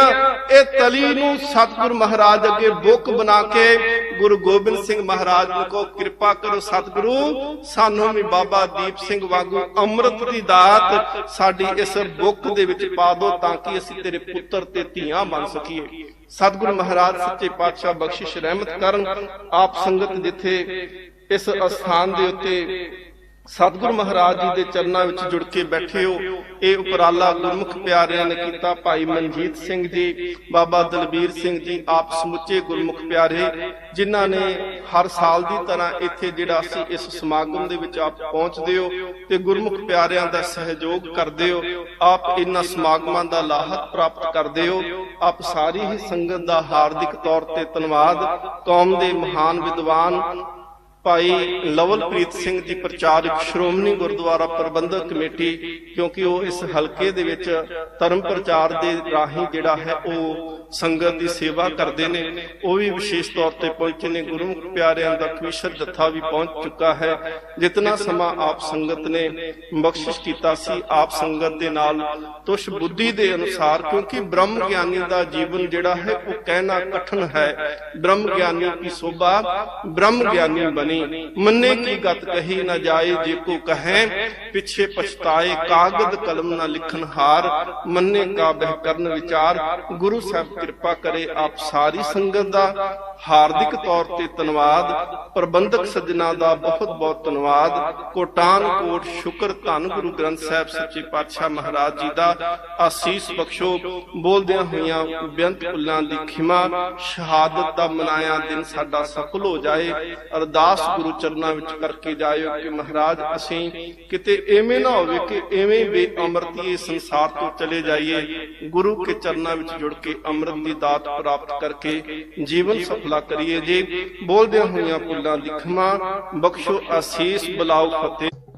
ਵਾਹਿਗੁਰੂ ਜੀ ਕਾ ਖਾਲਸਾ, ਵਾਹਿਗੁਰੂ ਜੀ ਕੀ ਫਤਿਹ। ਇਹ ਸਨ ਭਾਈ ਸਾਹਿਬ ਭਾਈ ਅਮਰਿੰਦਰ ਸਿੰਘ ਜੀ, ਸ੍ਰੀ ਅੰਮ੍ਰਿਤਸਰ ਸਾਹਿਬ ਵਾਲੇ ਗੁਰਦੁਆਰਾ ਬਾਬਾ ਸ਼ਹੀਦਾਂ ਸਾਹਿਬ। ਆਪ ਜੀ ਨੂੰ ਇਹਨਾਂ ਨੇ ਗੁਰ ਇਤਿਹਾਸ ਦੇ ਨਾਲ ਧੰਨ ਧੰਨ ਬਾਬਾ ਦੀਪ ਸਿੰਘ ਜੀ ਦਾ ਇਤਿਹਾਸ ਸੁਣਾ ਕਰਕੇ ਗੁਰ ਇਤਿਹਾਸ ਦੇ ਨਾਲ ਜੋੜਿਆ। ਸੋ ਅਸੀਂ ਬਹੁਤ ਬਹੁਤ ਧੰਨਵਾਦ ਕਰਦੇ ਹਾਂ ਭਾਈ ਸਾਹਿਬ ਜੀ ਦਾ। ਹੁਣ ਸਾਡੇ ਕੋਲ ਪਹੁੰਚੇ ਨੇ ਭਾਈ ਸਾਹਿਬ ਭਾਈ ਸੁਖਵਿੰਦਰ ਸਿੰਘ ਜੀ ਭਾਮੜੀ, ਕਵੀਸ਼ਰੀ ਜਥਾ। ਉਹਨਾਂ ਨੂੰ ਬੇਨਤੀ ਹੈ ਜੀ ਸਟੇਜ ਤੇ ਆ ਜਾਣ। 1 ਘੰਟੇ ਦਾ ਸਮਾਂ ਹੈ ਜੀ। ਸੋ ਸਾਧ ਸੰਗਤ, ਬੇਨਤੀ ਕੀਤੀ ਜਾਂਦੀ ਹੈ ਕਿ ਸੰਗਤਾਂ ਪੰਡਾਲ ਦੇ ਵਿੱਚ ਥੋੜੀਆਂ ਪਹੁੰਚੀਆਂ ਨੇ, ਬਾਹਰ ਸੰਗਤਾਂ ਦੇਖ ਰਹੇ ਆ, ਬਾਹਰ ਖੜੀਆਂ ਨੇ। ਆਪ ਜੀ ਗੁਰਦੁਆਰਾ ਤਪ ਸਥਾਨ ਬਾਬਾ ਨਾਗਾ ਜੀ ਵਿਖੇ ਆਏ ਹੋ। ਸਾਧ ਸੰਗਤ ਨੂੰ ਬੇਨਤੀ ਹੈ ਕਿ ਦੀਵਾਨ ਹਾਲ ਦੇ ਅੰਦਰ ਬੜੇ ਉੱਚ ਕੋਟੀ ਦੇ ਪ੍ਰਚਾਰਕ ਜਥੇ ਸਾਡੇ ਕੋਲ ਪਹੁੰਚੇ ਨੇ। ਇਹਨਾਂ ਨੂੰ ਸਰਵਣ ਕਰਨਾ ਆਪਾਂ। ਇਹ ਸੰਗਤਾਂ ਨੂੰ ਬੇਨਤੀ ਹੈ ਕਿ ਬਾਹਰ ਨਾ ਖੜੋ, ਆਪ ਜੀ ਆਣ ਕਰਕੇ ਪੰਡਾਲ ਵਿੱਚ ਬੈਠੋ, ਗੁਰਬਾਣੀ ਦਾ ਲਾਹਾ ਪ੍ਰਾਪਤ ਕਰੋ ਜੀ। ਸੋ ਜਿਹੜੇ ਇਹ ਪ੍ਰੋਗਰਾਮ ਕਰਵਾ ਰਹੇ ਨੇ ਭਾਈ ਸਾਹਿਬ ਮਨਜੀਤ ਸਿੰਘ ਜੀ, ਉਹਨਾਂ ਦਾ